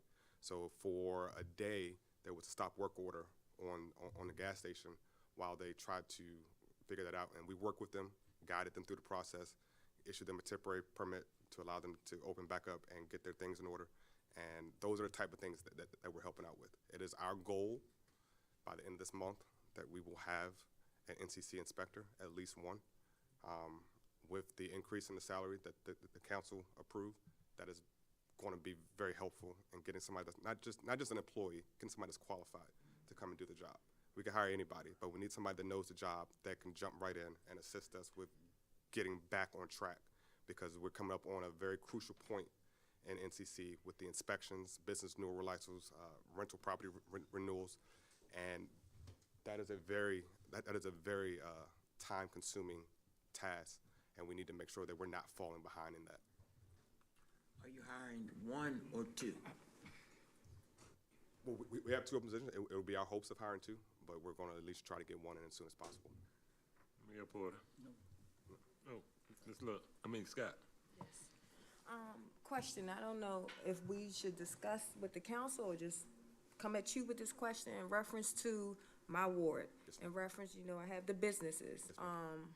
I'm seeing it slowed down the car sales that's in the parking lot. Yes, ma'am. And also the lady's back with all the items that she's selling on her car. It's just not Yes. a good look. So I actually had a meeting with my supervisors the other day in reference to it, and we're going to start cracking down on it. I know one lady, she had a vendor's license, but there are things that we need to look at in reference to that. So there is going to be some crackdown enforcement on those type of things, and I think it's going to assist even more once we get code enforcement out here to assist us with, ensuring the proper licenses are issued, and if not, and following up with the business owners and communicating with the officers to make sure that we go out and if we see things, stop things.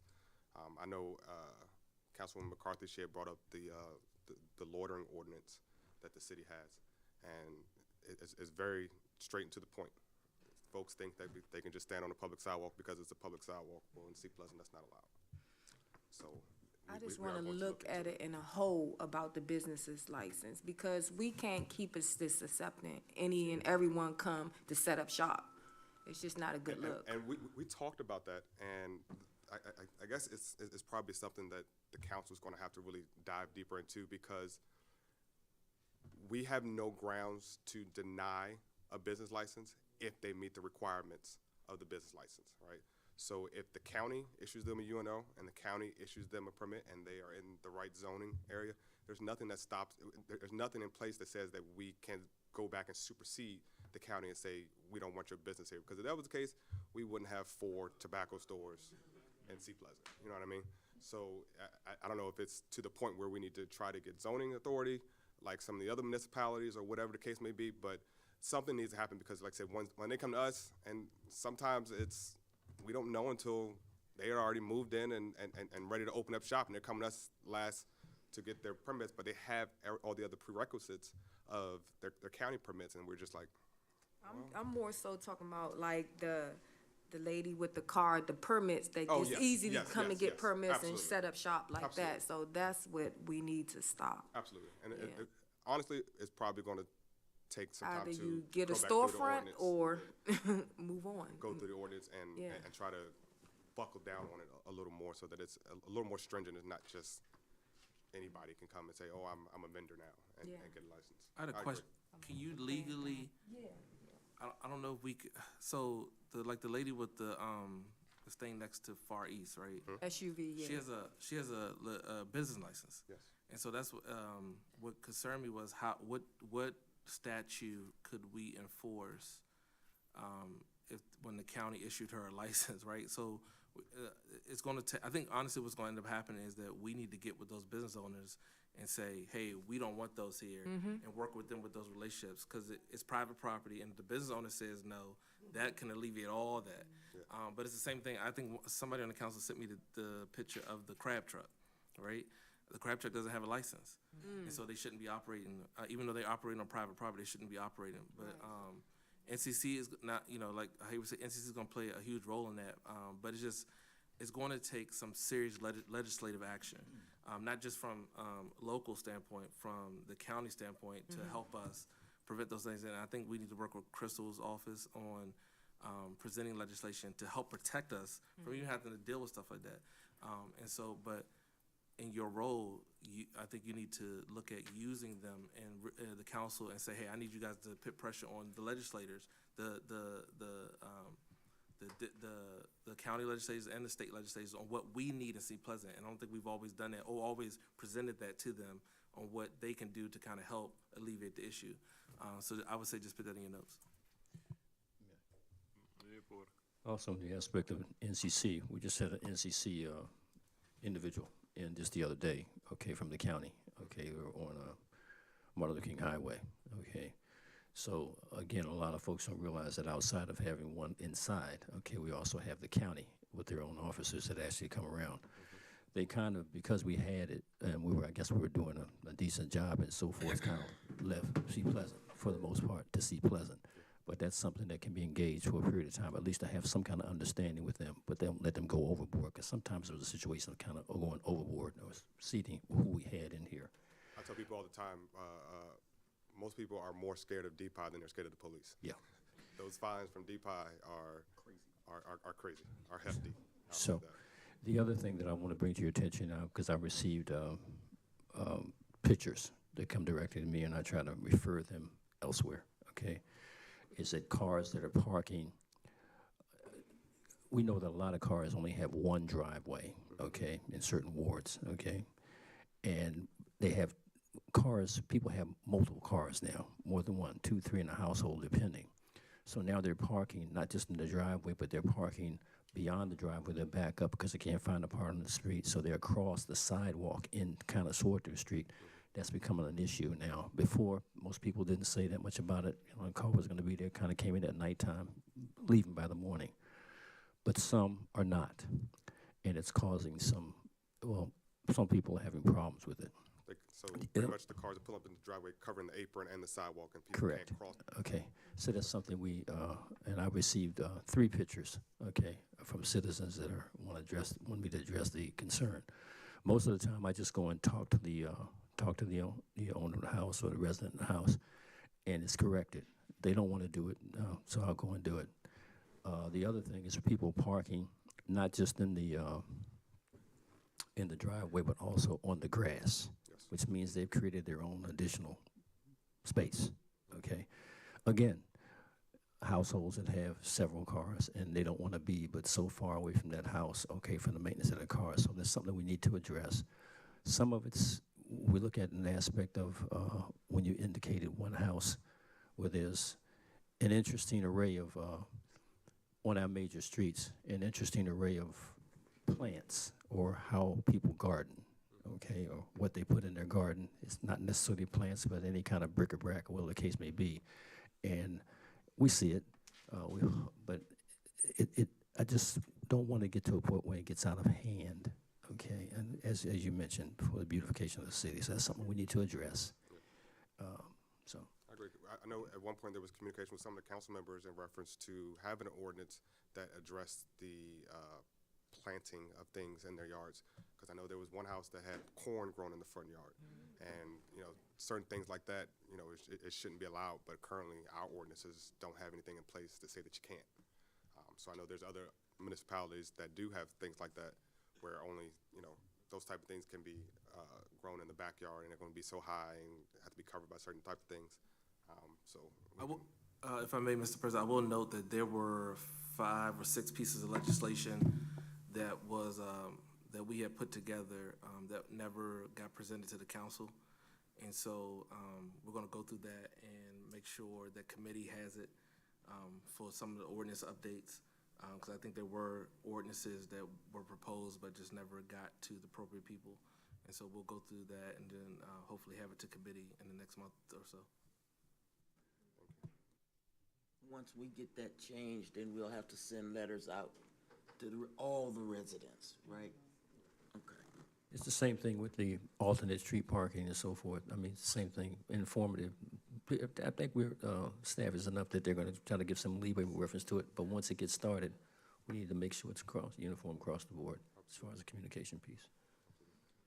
The only last thing that I have for my report is that we've submitted grants to the state of Maryland for 3 or 4 additional grants that have opened up that we're hoping will assist the police department in overtime costs, our recruitment and retention, and that type of thing.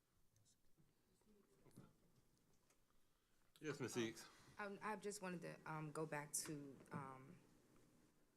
I know we was talking about the wheel locks. Yes, ma'am. But while we doing those, I'm gonna say, you know, shout outs or letting people know, you know, to lock their doors and stuff. Also, can you, I know at one point Crystal or Ida was talking about cameras.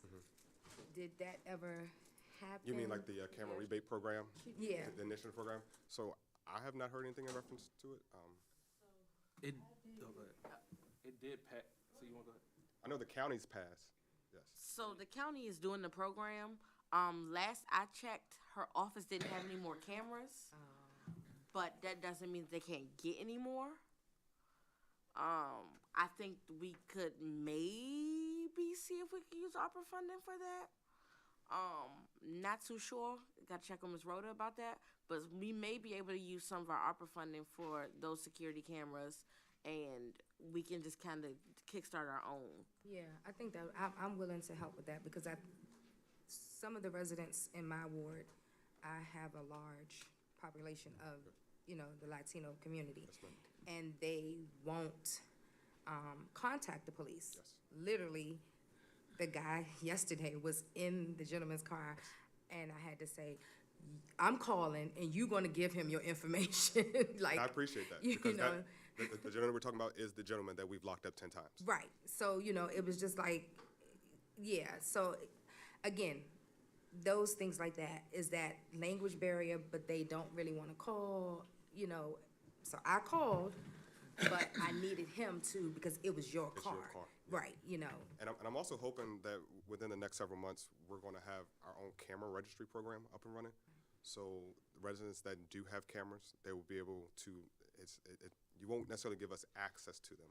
It's a registry to let us know that you have cameras. So if something were to happen, we can immediately go to the registry and say, all right, this happened on this street. I know that 7 houses on this street have cameras, and our detectives and our officers know immediately who to go to try to retrieve some type of footage. So that's in our plans. Okay, yeah. I was gonna start at my board meeting that's coming up. I was gonna, because I have a lot of numbers of residents, Yeah. and I was gonna create a group chat. Yeah, absolutely. So that way it could be live. Anything that goes on, you can submit it in that group chat, and that way we could talk about it. Yeah. And you can also submit videos and so forth. So that was something I was gonna And come up with. That's also part of our real-time crime center that we have going, that initiative we have going to getting it up and running. Individuals will be able to submit live footage to us. So the way it works right now is, like I said, we're still in the very preliminary stages of getting up and running. It's up, but we're fine-tuning things. We're going around to businesses, getting access to business cameras. That way, it live streams inside of our EOC. But if someone were to call 911 in reference to a crime, we can send, when the call comes in, the police department here in Sea Pleasant, we can send them a link, and they can live stream just like you were FaceTime. You can live stream whatever's going on so that we can physically see what's going on right then and there. There's also a link for people to submit anonymous tips, submit anonymous videos of things that happen, and then we can use that, gather that information, and like I said, it will assist our detectives and our officers and our patrol officers and our community engagement officers in being able to follow up and get back with our residents. That is it for my report. If there are no more questions. Thank you. Oh, that wasn't that bad. That was great. For your first time, thank you. Thank you. Mr. President, if the department heads are done, if with you all's permission, can they be dismissed? No, don't say. No, yeah, they can go home. Everybody except Rhoda. Except for who? You say except for who? She had something. Can you go? McCarthy, yes, we can. It falls under the category revenue replacement, which is Okay, then, Mike. revenue replacement category of ARPA funds Okay. for the cameras. Good, okay. Good, there we go. The question, And then well, what about so if you get the camera, what about the subscription? How, so most of them have to get the subscription, so how would that work? I have to say. That's what it was with her. You buy your camera, they just paying for the subscription. Purchase equipment and supplies for local government operations. I can. It's a good idea. I mean, if we can come up with a plan for it. We'll look at it later. Don't worry about it. And second, it fell through the cracks. The tri-jurisdictional meeting that Saturday, it went out not from me, not from Ms. Ball. So is anybody planning to attend? It's Saturday 1 to 3 at Gethsemane. where? I'll send out an email again. Right off of Addison Road Addison South. Road. Yeah, what is it? Yeah, The tried meeting the- with Fairmont Heights and Capitol Heights. So an email went out, one from Ms. Ojo, one from me, about this meeting.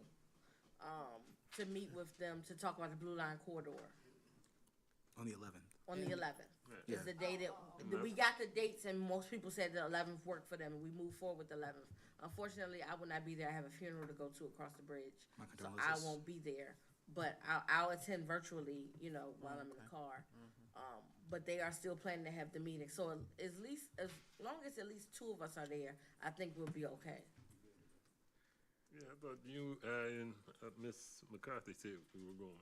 I said I was going to. I got a funeral to go to. Yeah, I know you just said it, but I'm just saying, when I read the emails previously. I'll be there. Okay. I'll be there as well. We'll be there in full force. Say one. Okay. Anything else? No, no. All right, committee we're good. reports. I'm sorry, Council President, before you move on, Councilmember Scott, there was something placed in the chat by Ms. Kearney. She said, it was an excellent idea for the, wait a minute, try the Nextdoor app, which can support the resident communication chat. I get notifications already from next door. Your area usually Okay. Anything else? And it's a reminder when you want something. Now, committee reports. What is it, economic development? Ms. Scott?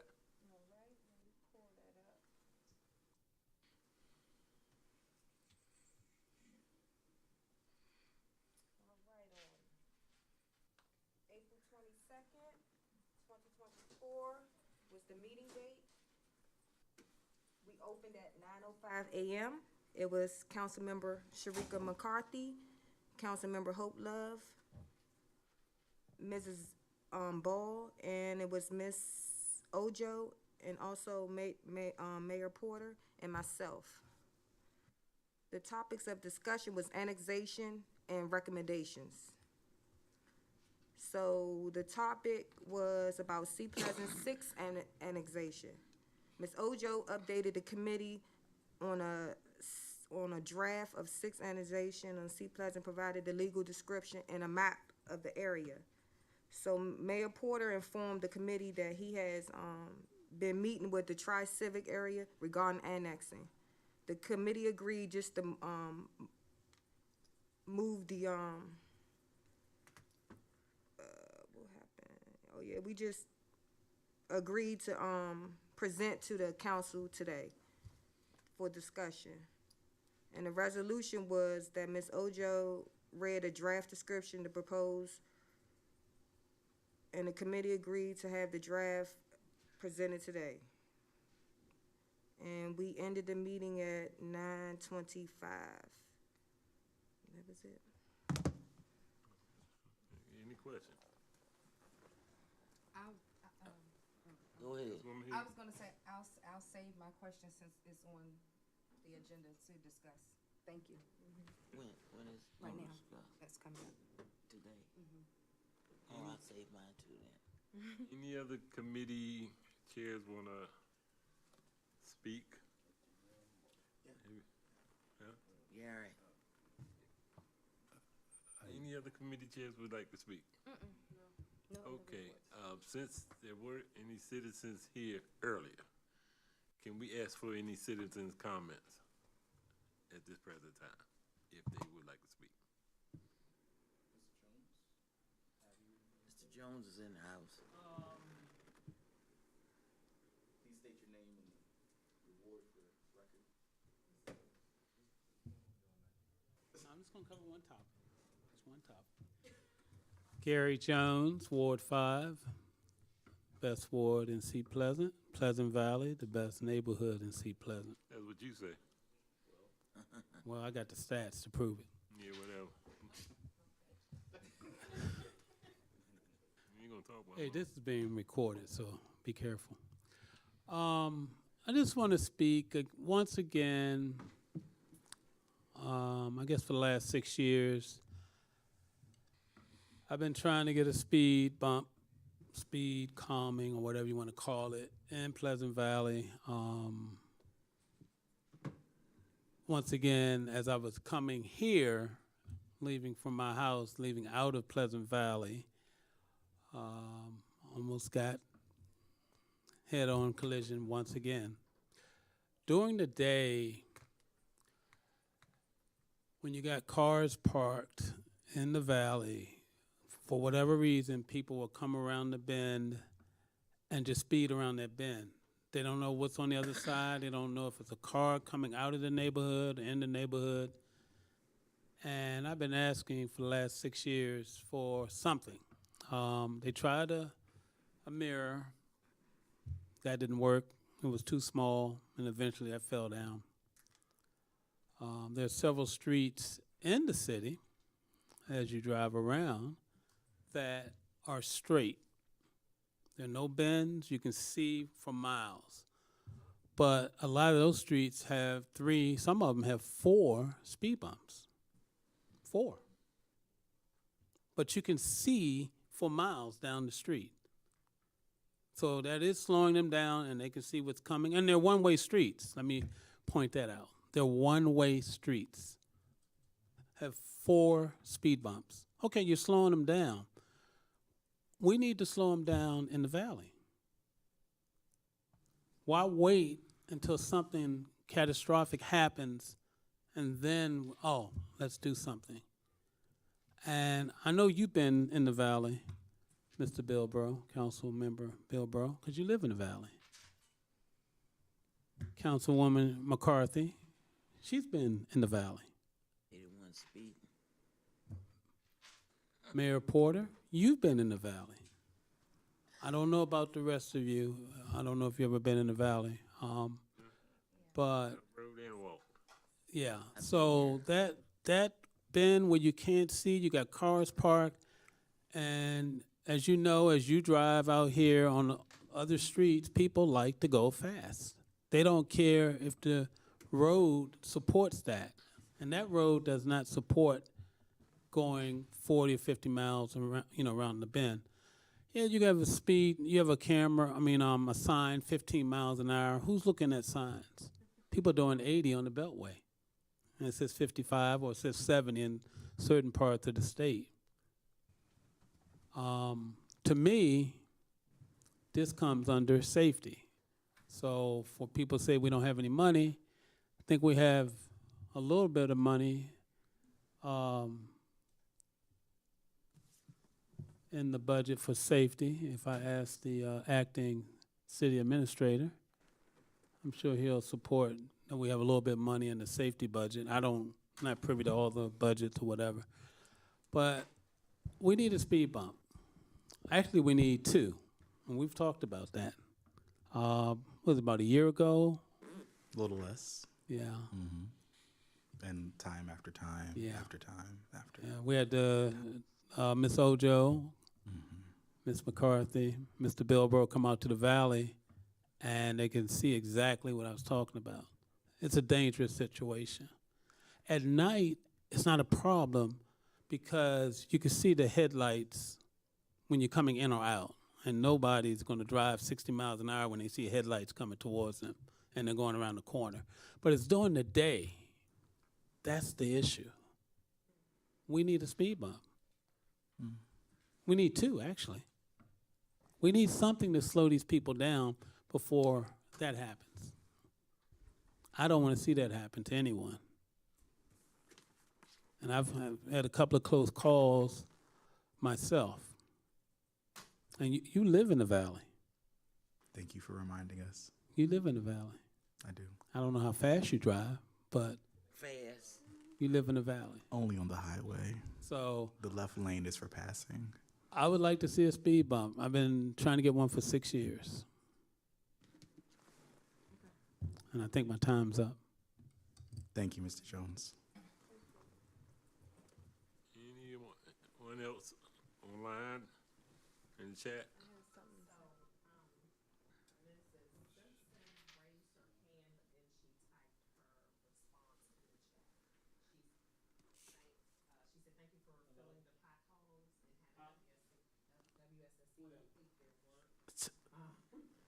She also also asked, what is the timeline for the Trying to FY hear. '22 audit being submitted?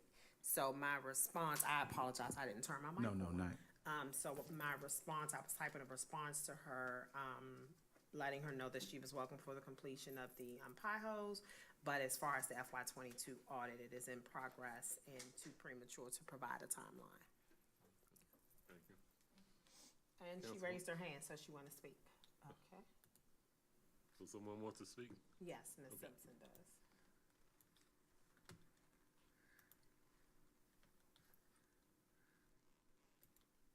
Hello? Ms. Simpson, we have allowed you in to speak. If you can unmute yourself.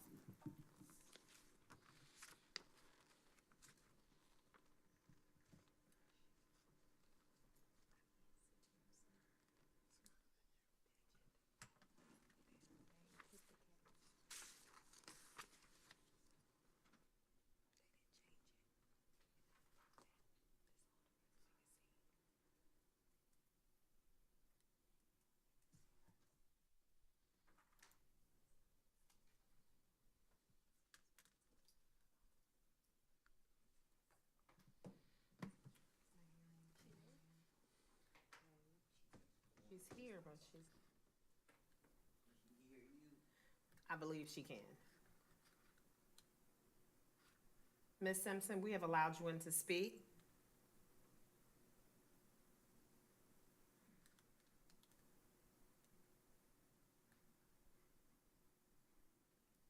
She's unmuting herself, but we cannot.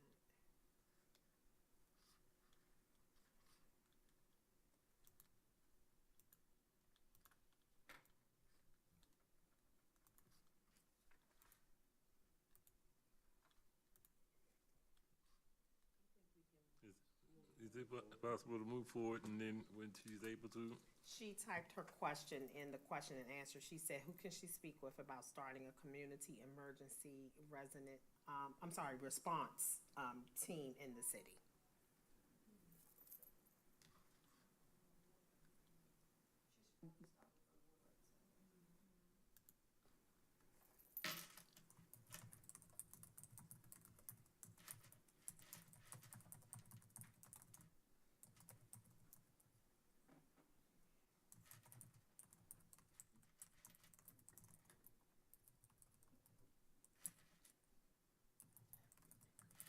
Okay.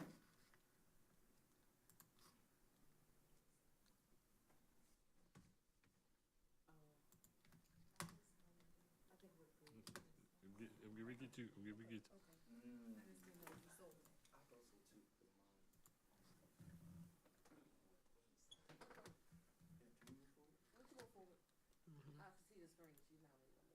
Yeah. Okay, Ms. Scott. I just wanted to piggyback off Mr. Jones' comment. I just wanted to piggyback off Mr. Jones' comment. I've been requesting speed bumps throughout my ward, and also wanted to add that it's not all the streets are straightaways. There's a lot of hills in the Sea Pleasant. We can't see if they're coming down the one way, so is it something that we can do when they coming down the one way? We can kind of like put the little thing up, flat their tires, or, I mean.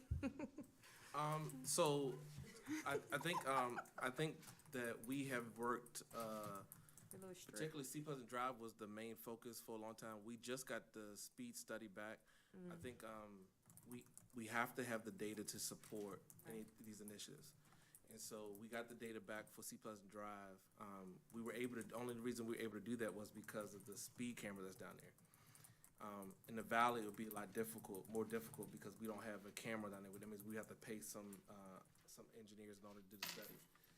I know that the vendor did request that we consider moving the camera from that corner and moving it further back down Sea Pleasant Drive because it looks like the speed numbers were extremely high when you first come from Hill Road. And so they did recommend us getting with committee to look at moving that camera. The only concern that I had with it was if you move the camera from there to further back towards like the Hill Road area, all they're gonna do is speed coming further up, right? Because when the camera moves, they pass it. We do need to get with the county though, with the data, to support us, making the changes on the roadway. Go ahead. Question. So the only way to get the dialogue is from an actual county camera? Can you use residence camera? Would the residents, the question is, would the residence camera record the speed data? And I don't think you can, because it doesn't have like, you gotta look at calibration, Visual, things yeah. like that. It gives a So you visual. get the actual speed. It gives like- visual in your reporting. I think Right. it supports the narrative. Right. I think, but the actual say like what the numbers look like, we need something that's calibrated or the engineering actually on the roadway. Right. I would say that the Inner Beltway is the hardest place in the world to get engineering done on the streets for some reason. Because in Upper Marlboro, that wasn't the case. When they were having accidents and things like that, they changed Richie Marlboro Road in less than 6 months. But also there are executives who live down there, right? So I don't think it's fair to us. And so I think we're gonna have to put pressure on the county from a legislative standpoint in order to really get them to move on it. Because it seems like when we put requests in, it falls on deaf's ear, but when other areas are putting requests in, it kind of moves a lot quicker. So we need to add it to just our task from a legislative standpoint to really get with those representatives on why these can happen. Now, if it's a city street, remember, it just takes the city a vote from the city council, presentation, and a vote from you all to make those changes. But if it's a county roadway or state highway, we have to get with them to do that, which has appeared to be much more difficult. But we definitely need to do something about. It's not just those areas, but Seabound Drive was the main area at one point because that was the first one we tried to target. But it's a couple other areas too. Okay. Reiterate. So the next step for Mr. Jones, for me, what needs to be done? I thought the last time we talked about it, you already did the petition. You already did the petition. That was done. Been So done. do we still have that? Yes, if the petition for 70th Street, 70th Place I done, and Well, 71st The city Street. roadways, we need to do a presentation and bring it to the council. The county roadways, we need to actually get with Prince George's County on. So if it's a city street, we need to get with the committee and the city council on anything that we're gonna do different there and make sure the funding's there. But the county roadways, we need to make sure we're getting with the county on that. Ms. Ball, you got more? So is it safe to say Mr. Jones needs to do a petition? Is that what you're saying? That's the first step, but, I mean, Ms. Like Scott did a Mr. Jones is petition gonna 3 get you a petition. It's the actual council member get the petition done. Mr. Bilbro, have y'all done a petition? I have not done a petition. Okay. I've had the speed bump issue brought up to me, but not a petition. So, we can get that going and see who signs up on it. So can someone provide the petition to us for the speed bumps? Can you send it to all the council members? Yes, absolutely. I'd also just like to inquire, what's like a rough number for a speed bump? And I mean like not the little like, nail in the ground ones, but like an actual asphalt speed bump. What does that figure look like? I can't remember. We looked this up a couple years ago, but it's not cheap. It's not cheap at all because remember, it's the gravel, it's the contractors, it's not cheap at all.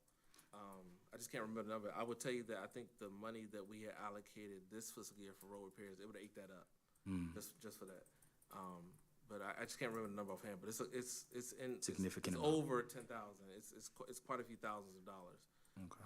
For speed bump. That's why you want to have proper engineering surveys done Right. to see what the reasonable solution is. Is it? I don't know if you guys seen those little plastic stanchions that you narrow the roadways, things like they were doing on Central Avenue, for example. Yeah. That's why you want the engineering done to give you options on what could possibly be done and proper surveys. But to bring the for example, bring the engineering out is extremely expensive. So I have just a kind of I guess response. My concern for 71st Place or 71st Avenue when it comes to speed bumps are few. One is that it's a completely residential street, right? So we have houses on each side, and everybody's driveway, much to Mayor Porter's point, everybody's driveway can't accommodate all the cars. So you have people who are parking on the sides of the street, right? So one, I wouldn't want to, and we know our residents, right? So if you place a speed bump in front of somebody's house, it's why is it my house? You know, why does the speed bump have to be in my house? I got a car that I gotta get parked.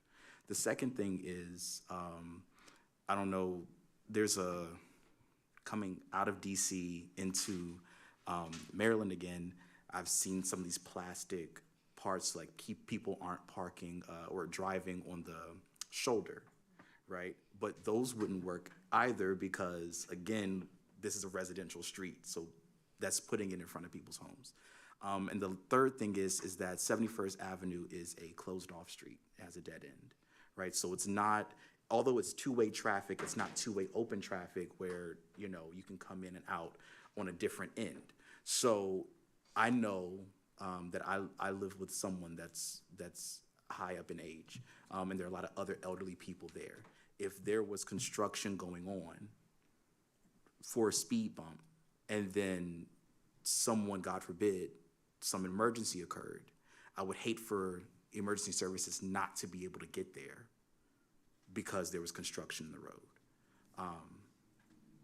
And I've seen, like, you know, parties occur on 71st Avenue and the streets are full, right? And emergency services having a hard time getting through, right? So I can only imagine what it would be like if the entire street is blocked off because of construction.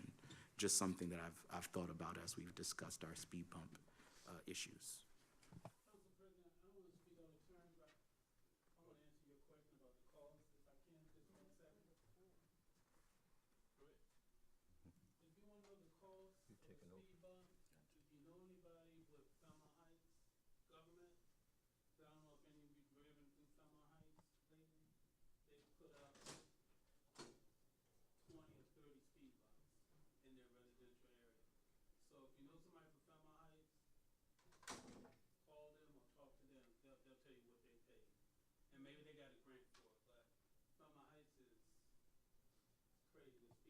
Well, I just want to make it clear too that their budget and our budget. No, I'm just saying, if you want to call us. Right. They may say, hey, we got a grant or it Right. costs. That's all I'm saying. Because I know they got a lot of speed bumps over there now. Okay, do we have any, go ahead, Councilmember. Oh, yeah, I'm going. I noticed that stripping is eventually about to come up because all the faded yellow and the blue. Could it be possible? I don't know if it may help. The one-ways, if we put on the ground a big "do not enter," because they seem like they don't look past they look past the signs. So maybe we put like a highlight that can kind of glow, and during the night, and maybe put "do not enter." Maybe that can help as well. I think. I seen the school bus coming down a one-way, the opposite direction. I think we can, one of the things I think that we need to look into is like a traffic safety committee, like of residents. Because I went to University Park a couple weeks ago and I saw like some of the solar signs and some of the other solutions that they use. And I was meeting with, I met with the chief of police over there, and he actually gave me where they went and improved the signs. And when we did that, I thought about your ward, Miss Higgs, where that stop sign is. If we put a solar sign up there, that can help in certain areas. Or there's a company called All Traffic Solutions that gives some of those ideas. And forgive me, I was literally just on there on Sunday, looking it up yesterday on Sunday. But there's some ideas that we can come up with that I think are affordable, that we can afford now to do. And so I think everybody's ward actually has a couple of those issues, those target areas. I know Ms. Love right by the school on G Street. If we can do something like that, that may help us on areas by you, Ms. Scott. But I would like to not just do it, to have really the input from those wards on where it could be effective. But I'm definitely open for it because I think there's money allocated there. I don't think there's enough money allocated to do everything we want to do, but I think there's money allocated there for we can do some reasonable solutions in the next 90 days or so, at least have the stuff ordered. I did talk to Mr. Barber briefly about it, because I know they were already changing out signs, things like that. So that may be a really good idea to help us on some of those corners. But I'm definitely for it. I think there's funds allocated in this fiscal year budget that we can kind of target now if we can, just especially on the city roadways. So I'm for it. I think we need to, is that public safety? What committee is that? Public safety, I guess, right? Well, I tried to get away from public safety. EJD, only because of funding purposes, right? So in some instances, for Mr. Jones, right, we probably could use for public safety, right? Because of the accidents that have almost occurred and that have occurred. But in terms of like the preventative, that might be EJD. So we probably need to do like a joint something, figure it out. Maybe we can meet really soon to kind of talk about some of those areas. I know I have some on my list that I think we can do immediately. But like, for example, if we did go with some of the solar signs and stuff like that, they actually have the refurbished products that Hydesville is using and seeing good results that cut the price in half. So it allows us to kind of do it in more areas. And I mean, I can send it out to you guys, some of the stuff that we can do, but I think it makes a huge impact as soon as you put them out. It's beautification. And I think it kind of makes those alerts to the residents kind of immediately that we're moving in certain areas, in certain directions. So I'm all for it. I don't know if we need to like maybe go to committee first, but maybe just have a meeting to talk about those solutions. Let me say, this is a time, in your work session and so forth, that you have this dialogue. And I appreciate the fact that there is dialogue that's actually taking place right now. Some decisions can actually be made, at least looking toward the moving forward. This back and forth is great. Is what's necessary for a work session, because that's where we are here at work, okay? What you brought up and so forth, I mean, I may have waited to say something about it, but I'm hearing it from other people that they're actually bringing up those particular things. There's temporary ways of doing things too that's cost effective. Like there's temporary strips you can put in just as an analysis to see exactly what's actually will take place before you put up a permanent strip. That is something we may want to consider, okay, alongside of what you said you looked into that program, because that is less costly, okay? It's not something that has to be maintained over a period of time, but also will give you the data that's necessary or see whether or not it will actually work in that area. So there are temporary strips that actually can go down, that can be placed. Because you have to look at a lot of different things. What Councilmember Bilbrook mentioned, the safety aspect of it, the different things that may take place with reference to that kind of thing. So maybe you place something in there that can be put in on a trial basis, okay, to see whether or not it will actually work. And that might carry some weight when you walk around as a council member or a citizen to get the petition that's necessary. So we want to see this works. That may get more people to buy into the idea before it becomes a permanent arrangement. Thank you. Council President. Good, Ms. Hicks. Coming out of Addison Plaza by the fire department, the traffic that's coming up, that's parking lot is the plaza ownership. Now the signs are already up saying do not enter. There is a tree limb hanging on one side, like you know how you coming around that corner, coming out the wrong way. The tree is hanging, so you can't see the do not enter. But it is one on the opposite side when you come in on the side of the fire department, and they still coming. Because yesterday I was going to Domino's, but I was going in, and a car like literally coming, yes. And I was going slow, but I know to move over, and take my time. But he was coming so fast. My son was like, "Mom, he gonna hit us." I said, "No, I got it," and I just kind of went around. But yeah, he was flying up. So that's another area, target area that you might want to address. I made a note of it, and we'll reach out to Ms. Vaughn, the property manager, about the signage over there, and going up the side of that roadway. I know we are looking at some. Mr. Barber sent me a list of a bunch of trees. I'll be honest with you, it's only been 3 days, but so bear with me. But he sent me a list of a bunch of trees, and I wanted to go out this week to kind of look at those properties. But that's a good point, because they almost hit me a couple of times coming through there, so. Yeah, because even in that parking lot, in general, I don't know what we can do to address that, but the stop sign by the ATM, when you come in, it's like, when you're coming off of Central Avenue into the parking lot, off of that side, where the Popeyes and stuff is, they're not stopping, and there's stop signs there, they're not stopping. When you get down the hill by the CVS and you wanna come out, that parking lot down there, on Yost's place is terrible. It's terrible. The ground is all chopped up. You gonna need a front end alignment by the time you come out the parking lot. It's that bad. So, just those little things, since we was talking about that, and, just. wanted to bring it to That's your perfect. That's good information, and those are the things that we need to be highlighting more of. And so, but I don't want us to be at a point to just highlight it. I want us to see a solution, right? Yeah. And so I think a lot of times we've talked about it, but it just doesn't, for some reason, the processes don't always follow through, right? And I've kind of really noticed that, in this role. And so we just need to find, like, I want people to be able, it's like you bring it up, a resident bring it up, I want people to see a tangible result of a solution.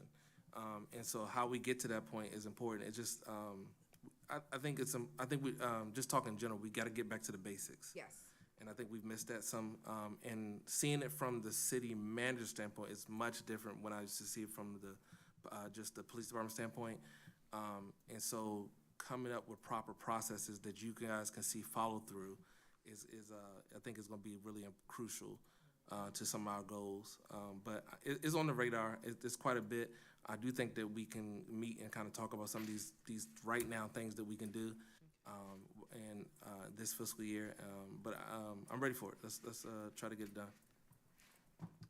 Perfect, so we're gonna get those things into committee. Public safety. Another issue, she didn't mention, it added some Plaza, people, when they go to use the ATM and they parking right there in front of the. Oh, my God, The Wells Fargo. Yes. They in front of the stop sign when they do Yeah. that, so that people not stopping at the stop sign. Right. No, the Popeyes line. Oh, yeah, the Popeyes line. Hey. Okay. Where's the acting chief?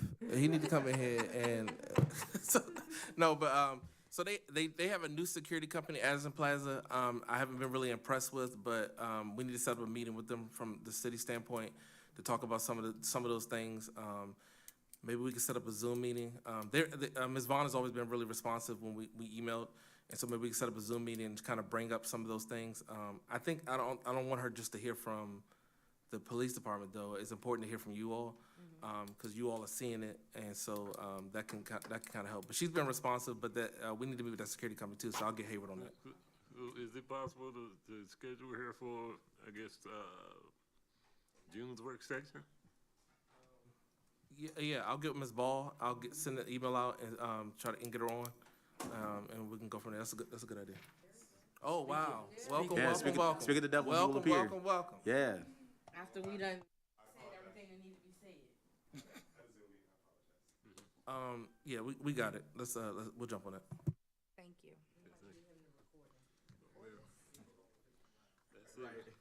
That's it with the, is that it with the committee? I think that's it. Okay. Thank you. Now, where are we? Ordinance. The new Can we business, forego right? 5.1 ordinance. Can we forego that reading? Oh, legislation, 5.1, ordinance. Ms. Ball? Sure. Ordinance O-2413, introduced by City Council. They introduced May 6, 2024. First reading, May 6, 2024. An ordinance to adopt the budget for fiscal year 2024-2025 to provide for the establishment of budgeting for the FY 24-25 fiscal year. Section 1, be it ordained by the Seat Pleasant City Council.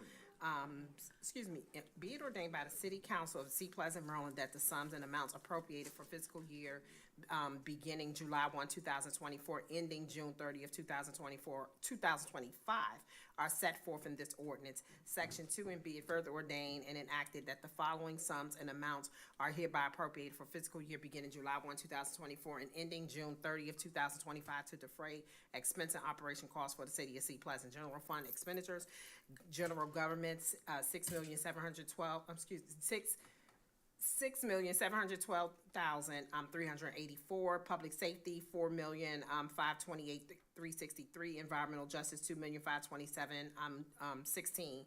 Public engagement, $444,892. Total general fund expenditures, $14,202,655. $202,655,000. Is that right? Okay. Real estate, real estate taxes, $2,563,168. Personal property, $1,222,247. Local taxes, $299,363. Intergovernment and grants, $1,622,916.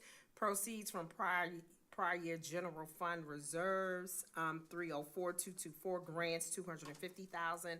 Other financing source, $7,379,246. Other revenue sources, $571,481. Total general fund revenues, $14,212,655.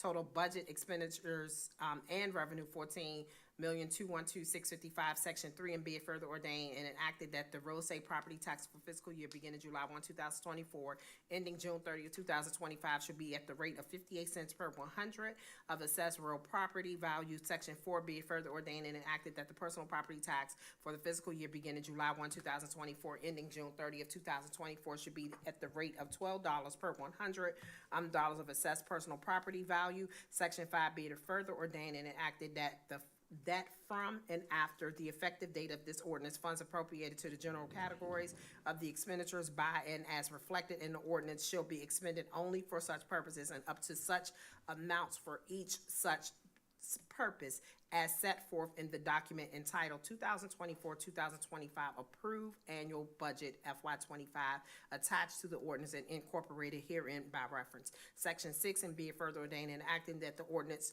shall be advertised twice in the newspaper, general circulation in the city of Seat Pleasant, Maryland, within 20 days of enactment. Section 7, and be it further ordained that the city clerk shall certify to the adoption of this ordinance and cause the same to be published as required by law, and that this ordinance should become effective 20 days following the approval by the mayor, or unless subsequently passed by a favorable vote from 5 members of the whole council after veto by the mayor.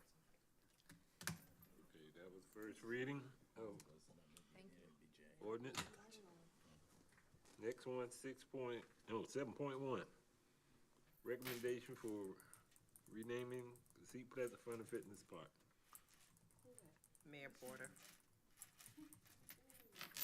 Make it quick, Porter.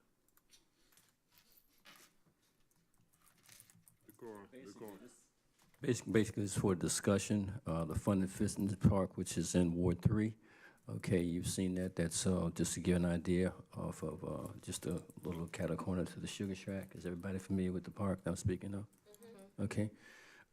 One of my recommendations, okay, is to rename. We're going to have the governor come in, and I look into the aspect of him coming to the city and looking at how he would do things and so forth, to look at the aspect of being that he is the first black governor of the state of Maryland, okay, to rename that park after the governor of the state, okay.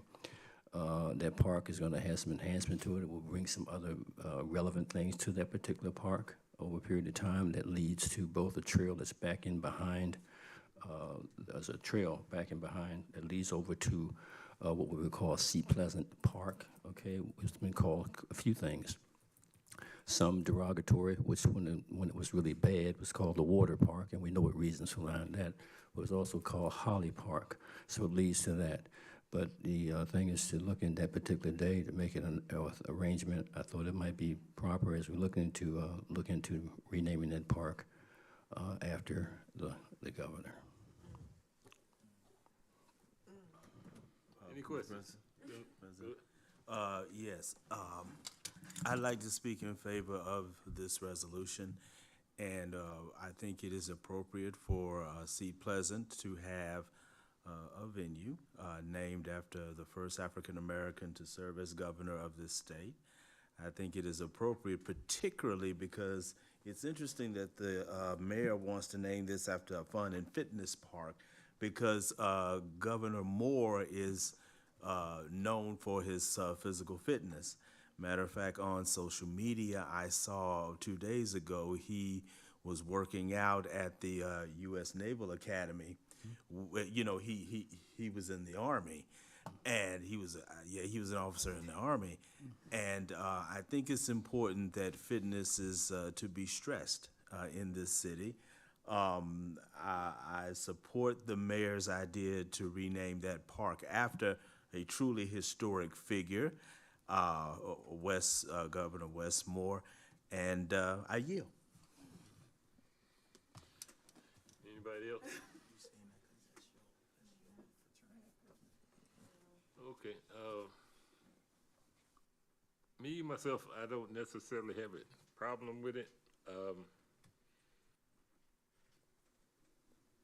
I do want to say when it was first introduced to me, it was introduced that it wanted to be named after West. And when someone mentioned West to me, I thought of a fallen officer, Wes Brown, who died after sitting in his chambers the next day. He actually sat in my living room Sunday, came to a meeting on that Monday. That Tuesday, he got shot up at, was it Applebee's? Yes. And he was not necessarily a resident of Seat Pleasant. He lived in Carmel Hills, but he did a lot for the youth in Seat Pleasant. And I've always felt if something was going to be named for someone, it would be that individual. Now, Governor Moore, I think he's a cool cat and everything, but well, I'm probably, me and Bill broke out this joke, but this is Ricardo talking.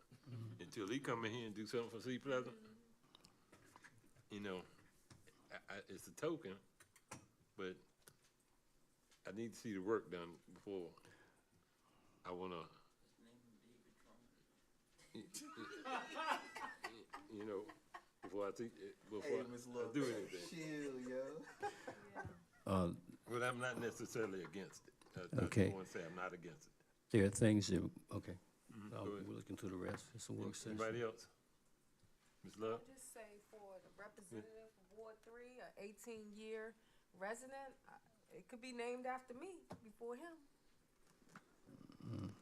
Okay. Okay. Ms. Love, Ms. Higgs, you have anything? It's a joke. Ms. McCarthy? I seen so many David Trone, things in I dreamed that man's name. David Trone? David, you don't know who David Trone is? God, he done spent $50 million, and you can sleep and wake up and see his name. Now, Should we get enough emails? y'all want to name it after Wes Moore? That's the name they want. When you, I don't care about that. Don't make no difference. I'll be there. I'll come. I think when you do things in specific, okay, well, I'll hear from all the council members. I'll sign off on it if he agrees to do a push-up competition with Council President Rayner. Y'all gotta give me some Bring him practice good time, for but. 5. He said good practice time. Say what? You good for 5 push-ups. No, I'm good for 32 straight out. Oh, come on now. But just to get somebody in front of me, I'll take it to 60 or 80. See, there we go. We got a competition right there. Governor Moore, if you hear us. I ain't gonna let Do you it kill have to yourself. be changed? What's wrong with the name? Do it have to be changed? No, he was saying it was just a good gesture, just like they named the school up in District Heights, the middle school. It's Obama now. You know, we could say Martin Luther King never came through Seat Pleasant, but George Palmer's now Martin Luther King Highway. All right. James Farmer, I don't think he ever been in Seat Pleasant, has he? We got a James Farmer way. He did. Him and his daughter was here. Oh, did he? Oh, let's see, I didn't know that. Before he passed. That's after it was renamed. I can personally say Joplin should be called Sugar Ray Leonard Avenue because he used to live in my house. Take it to the committee and we can, have time to discuss. Well, like you said, this is a work session, and that's why we Okay. discussed. What I was looking at that was a standpoint when is everyone, okay? When you look at this, okay, we're looking at having the governor come in to the city, okay? We have expended several ideas, okay, that we put out there with reference to what we'd like for his particular office to do, okay? His administration at least. This speaks volumes with reference to what people will feel that now they should do or they have to do, okay, as a result of what's taking place in this particular arrangement. I don't know of anyone else, okay, that's doing it at this particular time. We talk about doing first, or whatever it is. We talk about whether or not that particular administration will do something for the city. This is a way to see that that particular thing happens. Now, how much highlight is that going to bring to this particular area, okay, for that particular naming? It'll speak volumes. For example, even if we talked about Kevin Durant, let's just go to that particular venue. When they won the championship, okay, by virtue of that championship and what he had done as far as in Seat Pleasant Activity Center and spending time there, even sleeping there, whatever the case may be, okay, but the heightened awareness that was brought to that particular arrangement for this city was phenomenal, okay, as a result of that. I think that this does something. It puts the city, again, not saying that we're not on the map, but on the map in a manner that is, I think is formidable. There's so many things that have happened, okay, that has highlighted this particular gentleman, okay, outside of the fact of being the first African-American. But when the thing happened at the Key Bridge and so forth, this gentleman is being recognized throughout the country, okay, and to have our city name a park after this gentleman, honor this particular person, would be a boon for this city, okay? It would be major. Okay, so those are the things we need to think of. If y'all want to put it in committee, I'm talking about we're going to have him come in. We want to have him come in. Okay, what better thing than all the resources that are put together? We do this in honor of this particular party and so forth. I think it's going to do some major things for the city in a positive manner, as opposed to all the negative activity normally is thrown in our direction. It's going to be positive. So will it be considered naming it West Park instead of Westmore Park? We could just name it like West Park? It's Westmore Park. You have two aspects. If you wanted to go with that situation, let's just go on with that, okay? I think we hear your sentiments, and my only concern is we need to update the park if we're gonna be naming the park after somebody, having him come here and the park look how it look. Like, that's my only concern. If you wanna name the park after him, name the park after him, but it needs to be fixed up. No shade, the memorials need to come down, and that will. You know, before we just have him come in. Large amount of that is in the works with reference to the overall park. I said also leading to the additional park that's down there. There's supposed to be a trail. There's some allocation of some funding I have. I would be anxious to put funding into that, okay? That's only had but so much. But I think other monies would actually come as a result of that actually taking place for the maintenance of that park over a period of time. So could you find the money, tell us the money you want to use, give us a timeline,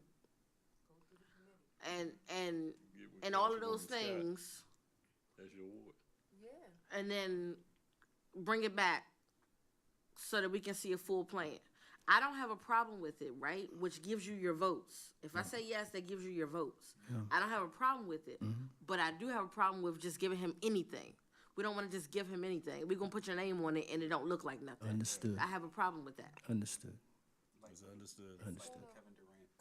Understood.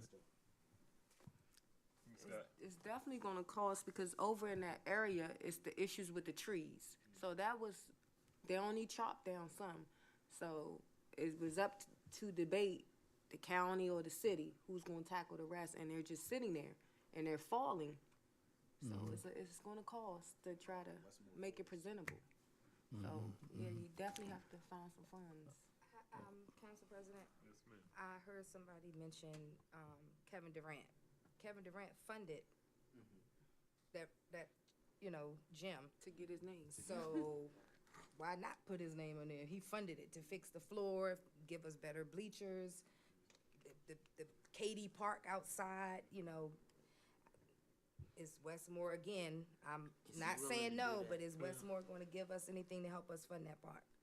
And what day is he actually coming? Has that been concrete yet? And along with your KD, story, he actually brought high-level people, I'm gonna go ahead and say, here when he introduced the shoe line. You know, Michael Wilburn never would have come through, Seat Pleasant. Unless somebody was chasing. I'm just trying to be real. So maybe, we can table this or have, as, Councilwoman, McCarthy mentioned, to give us a little bit more details. Bring us some more, what you gonna get, what we gonna get. Maybe get with Councilwoman Scott and the committee so that we can make a, sound decision. and be able Council to President. stand on it.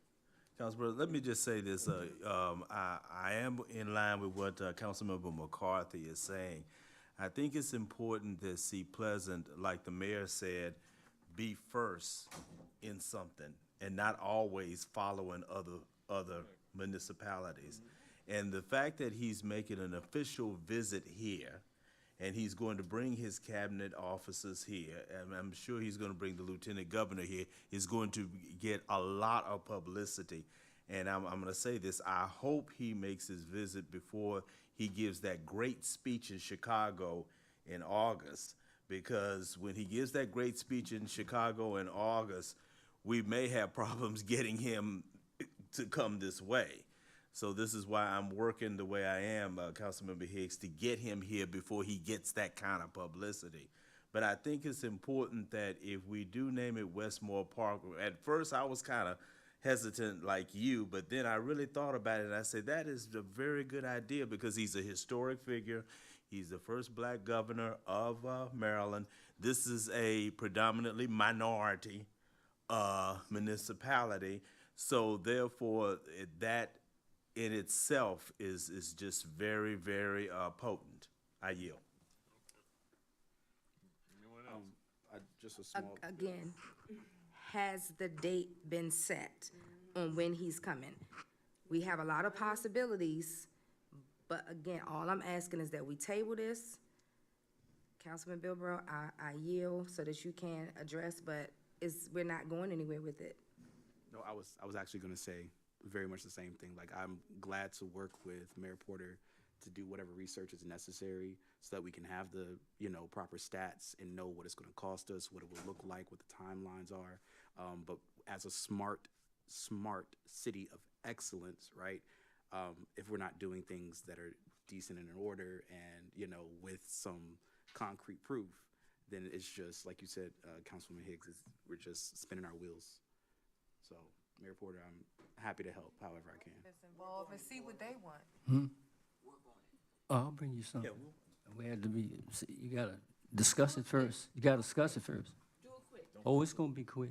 Okay. Yes, be quick. Well, I'll try for next Monday. I'll shoot hard on it. Okay. 7.2, economic planning and growth Yes. activity. Who's on that? 7.2. Scott, you wanna do it or you want? Well, there's a draft. There's a draft that basically go over the draft. It was what you came from your report, but then have them. Did the council have an opportunity to read through the draft? I read it there. I did, yes. Okay. Well, that's pretty much, you can, if you would like to, so that clerk would like to read the draft, or I'm just asking the question. But he read it already, fine. I'm sorry, I don't, okay. Only clarity I need. That's for the record. Cause y'all did the plat and stuff. What area are we talking? That's in the next discussion. Oh, that's the next one, okay. No, this is for the commission, Oh, commission, okay. advisory commission, another committee that we, don't need. Another committee that we really don't need. You can change the numbers on how many people you want. I'm not against this committee until we get a fully functional economic Real development. quick, we done with 7.2. Oh, yeah, 7.2. We done? That's what we're working on We're now. on 7.2 now, Council President. Okay, y'all got me confused. Go ahead. So this came from, Porter, or who? Where did this come from? Committee. So it Porter brought it to the committee. That's what I'm saying. Who brought it Yeah, to the committee? The Porter. committee didn't come up with it, did they? No. Okay. Ms. Ball? I'm sorry, Ms. Ojo had requested, and I'm not certain if this had derived from a discussion with the mayor as far as creating this Economic Planning and Growth Advisory Commission for Sea Pleasant.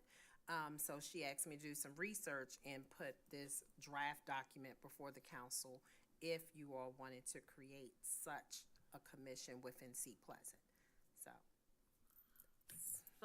So I think with us trying to expand the economic development department, I think it makes sense to have this committee so they have some type of guiding force for what they're doing.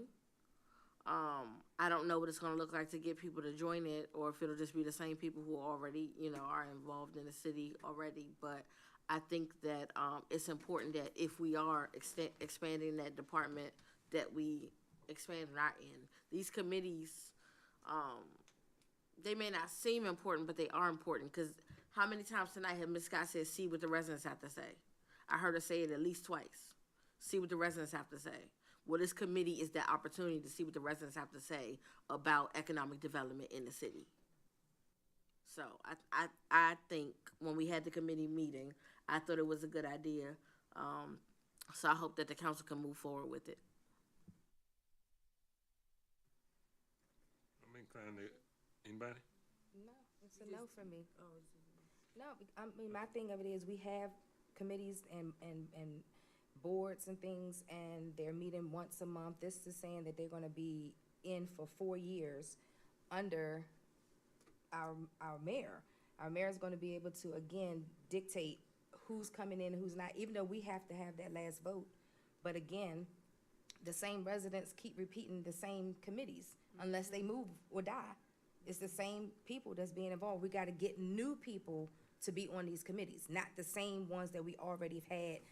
There's previous council members or whoever that's on multiple committees. We have to have some think you need to fresh read the eyes, document some as- younger people, to come in with some new ideas, because the city is changing. The city is evolving. It's not the same city that it was in 1970. It's not the same city in 1980. It's definitely not in 1995. Things have changed, so we need to get different people in. That's all I'm saying. Let's, okay, What is that? okay. Again, I asked the question, okay, did folks read the document? I'm looking at the document here. This was statements just made that under the guise of the mayor, okay?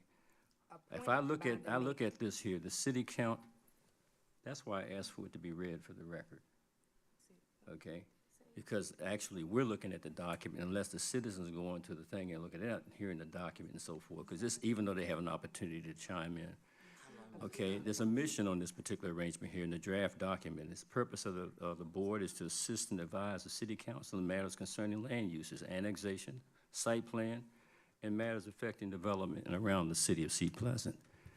It is the responsibility of the board to provide the city council with advice concerning immediate and long-range problems, while we keep on putting the aspect of it, the mayor. Okay, City council.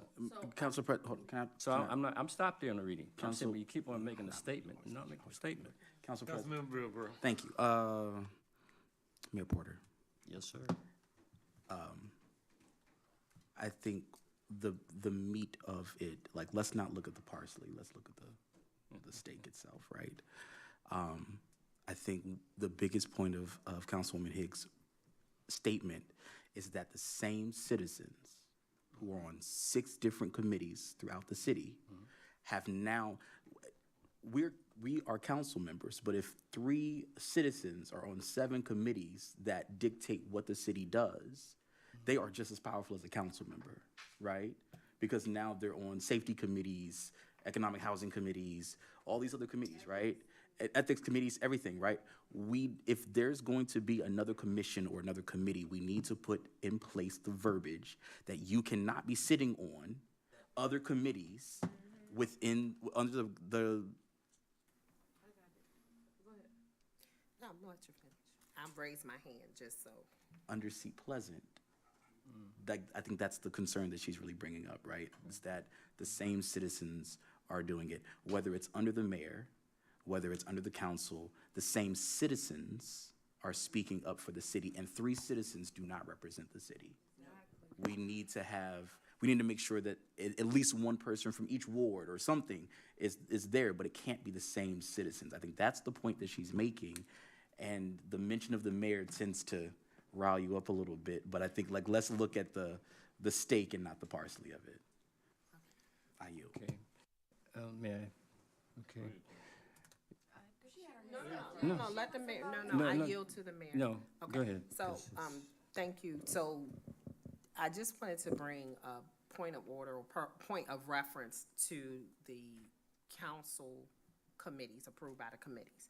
So the code prohibits a citizen to serve on 2 committees at the same time. So if you're currently on a board of ethics or the board of elections, you cannot serve on the ethics commission. So you can always add language, which is what is currently in the code, to say that if you're currently serving on one committee, you cannot serve on a second committee. So that's an easy fix, and that's consistent with certain committees, and this can be added, that language can be added in this one as well. Okay, so that's an easy fix. Mr. President? Okay. Ms. McCa- Those committees, is CPAC part of those committees as well? No, CPAC is not a part of that. So that is not, that's not a committee that is listed in the city code. Okay. Right, so, okay? So, Ms. McCarthy. okay. So if that's the case, I move that we approve the Economic Planning and Growth Advisory Commission, with the caveat that you cannot serve on any other committee if you are serving on this committee. I second. Were we finished with the discussion? You got new questions and discussion. Huh? Go ahead, questions and discussion. I think he had something. I did have just one thing. Okay, any other questions? Yeah, Councilmember Bill Brooks. so in the verbiage, you said it's in the code, right? In that code, does it specifically mention the word committee? Because I want to make sure. Yeah, it mentions it. Okay. So if you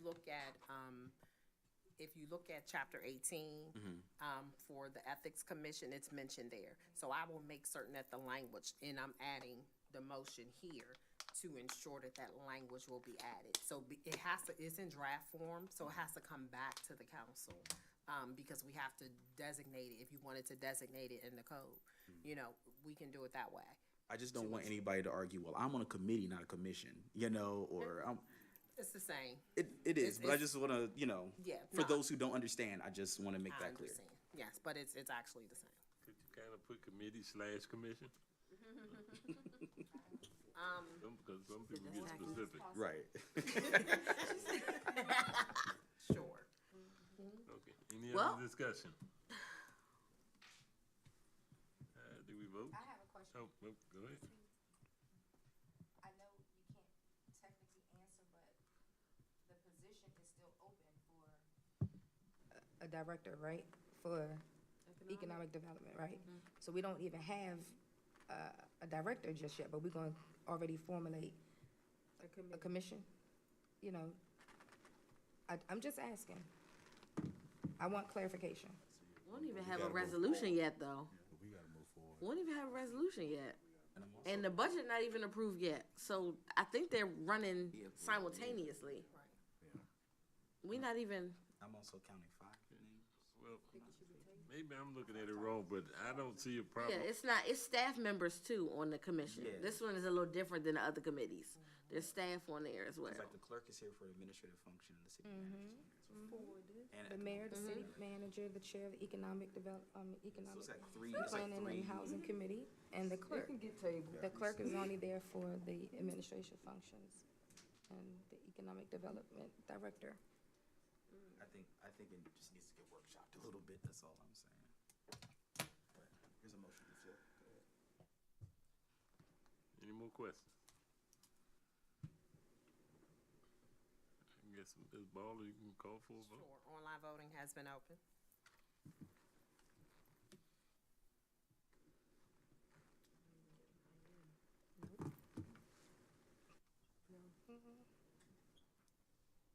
You said no. Yes, ma'am.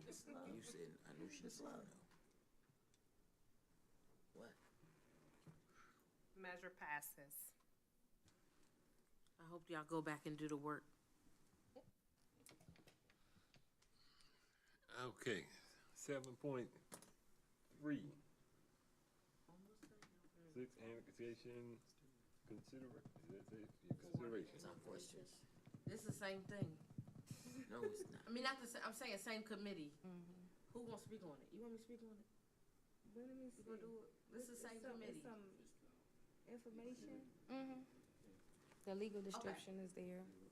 We're not reading all this already. No. So y'all, this came through, Councilmember Scott's committee, the Economic Planning and Development and Housing Committee. It's just moving forward with our, annexation plan. The map is in there, so it's to annex, and I don't wanna say it wrong, but it's to annex the, metro station, the areas, behind Cabin Branch, so like Central High School.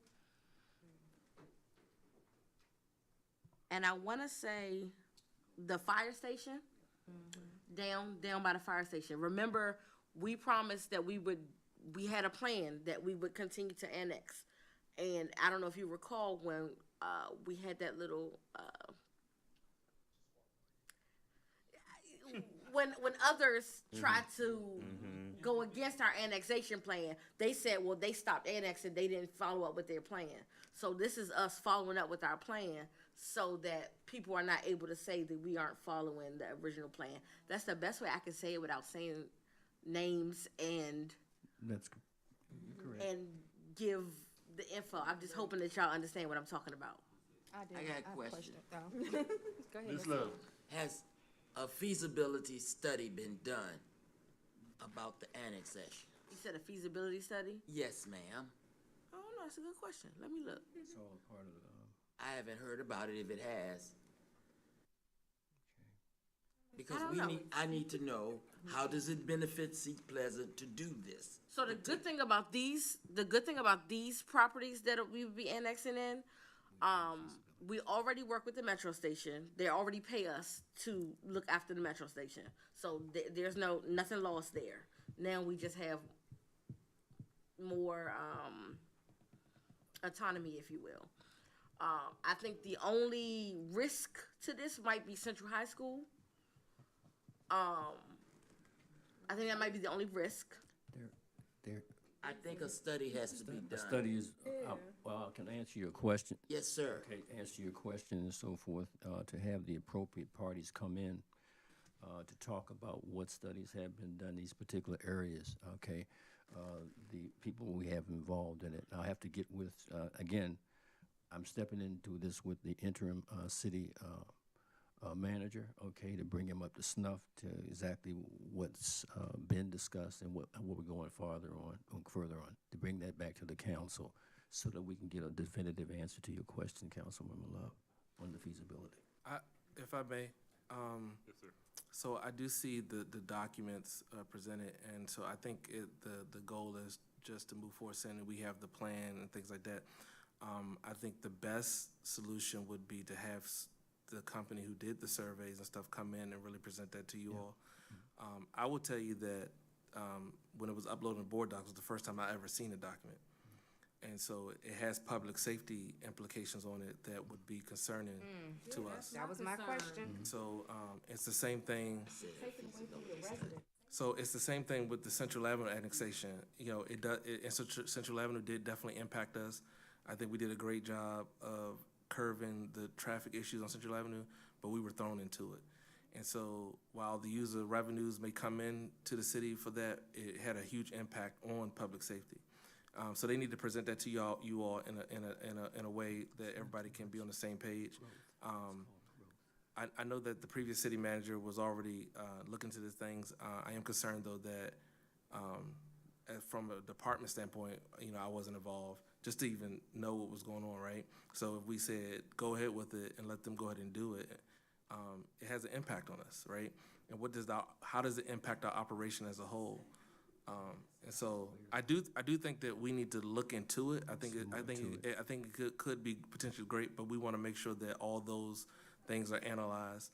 And so just sitting here in the interim, like I said, this was the first time I saw it. And so I just want to kind of dissect it a little more, if possible. I think we legally need to continue with a plan, but make sure it's properly presented to you guys. I agree with all of you guys. I think what we should be agreeing to is the feasibility study. We should be agreeing to how do we get to the annexation, not agreeing to necessarily do the annexation right now, if that makes sense. But I do want us to say, let's move on it, but I'm not saying let's go out tomorrow, put a stake in the ground and say this is ours. Because it could be a mistake. Correct. And we would like for them to present so we'll know clearly how is it gonna affect our police department. That's fine. And even with the Metro has their own police, will they still be policing, or is Sea Pleasant going to police the whole, Like we already doing? We already doing it. Chief getting ready to answer. Typically, whenever a metro station is within a municipality, Metro Transit still handles those situations. If you did not know, Central Avenue is when we talk about boundaries for the different districts, the Prince George County Police Districts, Sea Pleasant is within the District 3, right? Central Avenue is that boundary, so once you cross Addison Road to Addison Road South, that turns into Division 8 area. So Addison Road Metro technically is within Division 8. So if there was ever anything that cannot be handled by Metro Transit, Prince George's County Police Division 8 would be the one to come in. There are certain things that Metro Transit do not handle. They don't write accident reports, for instance. So if an accident happens on a Metro property, whatever jurisdiction that Metro station is in has to respond in order to take that action report and certain things in that nature. so can you clarify that we're being paid to do this, or is this just part of So Sea How is Pleasant does not patrol the Metro? Addison Road Metro. Okay, that's what, because we every made- time I'm there every day, Yeah, no. every day. There was and I've never there seen was a Sea time. Pleasant. There was a time where WMATA opened up overtime to agencies Okay. to have their officers come and work the metro stations because they just didn't have the staffing, and they focused their attention at certain stations and not many others. Sea Pleasant did partake in that opportunity, but again, once we determined that it was too much for us and we need to refocus our attention on the inner city, we removed ourselves from that program, and we haven't been there for several months. Okay. Oh, months. Oh, Yes. okay. So we Yes. definitely need clarification, because even with the school, Yeah. we're gonna have to have a resource So, officer there. not Well, necessarily. I just wanna know all of the details. I That's don't what think, if I may, I don't think the plan calls for us to annex the actual school. It looks like these roadways. But I think Oh, what it needs says to, high school, Central High School. I think the corridor is what is kind of referred to, looking at the other document. I think that we need to continue the discussion, but I would ask that we table this until we have more clarification on what needs to, because we do need to continue a plan, but we need to be all on the same page. So I think we just need to table this, because there were aspects of a plan that honestly the city clerk wasn't even involved in, and she has to be involved in a lot of that from a legislative standpoint. So I would ask that we table it. Let's table it. Next. Why don't you Wait, huh? Okay, so you're tabling it without having the understanding to bring back any additional information that might be allow you all to see exactly He's what's gonna, taking- he just said he's gonna set up the meeting. I want to make sure that when we talk about tabling things, because typically when people talk, I'm not saying it, when you talk about tabling things, that means it's being dismissed. I've seen it happen here several times. It's a different situation. President didn't table it. We were using terminology table. He didn't officially table it as if it was null and void. We said table it as mean we're gonna come back to it. When the council president says table it, that's a different ballgame. He didn't say table it. Are you saying table it? I'm saying table it with the understanding of getting more information. Exactly. Okay, I think we all on one accord. Table. Which is not table, yeah, that's not. What's the what? So when you table something indefinitely, there's been things that's come to this council. Because she was Because there's two explaining different- herself. Yeah, there's, So we tabled it with the understanding that the chief was gonna meet with the appropriate people To come and back. come back to us. Okay. Tabling it indefinitely, meaning meaning we're not bringing it back up. We were saying with him come back, I thought we were all on the same, we were on the same page. Okay. I saw verbiage. And I coming heard in a there. little birdie say that the city attorney needed to be involved and wasn't, so. So we need to make sure that happens. Thank you. Thank you so much. Thank. So table it with you getting some more information. Next. Okay. 7.4, Almost. police vehicle, take-home policy. It's nothing, oh, it's something there now? It wasn't there at first. Oh, okay. I didn't read it, so, because it wasn't there. Who brought that up? It was just added, because I printed my documents at 5:50. Okay. It wasn't in, no, I'm sorry, it was in there before 5:50. mine don't have anything on there. Okay, no, so it was, one document was added this afternoon around 1-ish, because that's when I spoke to Councilmember Scott, and that is the Fleet Management Memorandum, which was the original, the latest, or the memorandum that approved, that was approved by the previous council on September 8th of 2020. And then Assistant Chief Hayward had provided me the document around around 3-ish, so those documents were added to yeah. this before 5. Sometimes when you add, we don't get it. I don't know, but it doesn't add all the time on our end, honestly.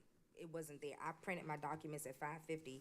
I have it on the bottom of my documents, and I printed it at home, and it wasn't there. Okay, so no, both of those documents was there in Councilmember Scott, because you had requested it when I received the second document, which is the SPPD take-home vehicle policy. I had forwarded that email to you to ensure that you had both, because with our discussion, my concern was the first document, which is the only document that I had, and I was waiting on the police department to provide me, because I didn't want it to be conflicting information.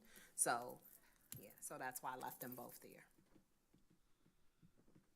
I believe, the acting chief has, I mean, you all have the policy, and the acting chief is prepared, I guess, to answer any questions that you all may have regarding it.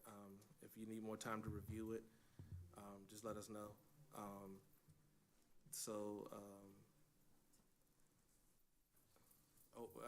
Yeah, if you have any questions, I would ask, just, Definitely need more time to review because I'm unaware of the documentation that you presented. But Yes, I ma'am. am aware of what Ms. Ball originally presented. Because I know reading the first one, it was just stating that like the chief of police and maybe EJD manager is, and certain officers are able to take home vehicles, but not like the city manager, which was taking home vehicles. So it's a lot of concerns and questions that have rose to this, to be presented. My goal is to protect the assets for the city, and I know that by the police able to drive the vehicles, during their tour of duty, and the city is probably will be less on maintenance, and it's a lot of things, and it prevents from off-duty accidents and so forth and so forth. So that's what I wanted to get some feedback on and see what we can come up with solution on trying to prevent, and protect the assets of the city. Yes, ma'am. So, so to give a little clarity, I think, the police department is governed by law, by the General Orders Manual, especially with the Police Accountability Act. I think before my arrival, they were being governed by the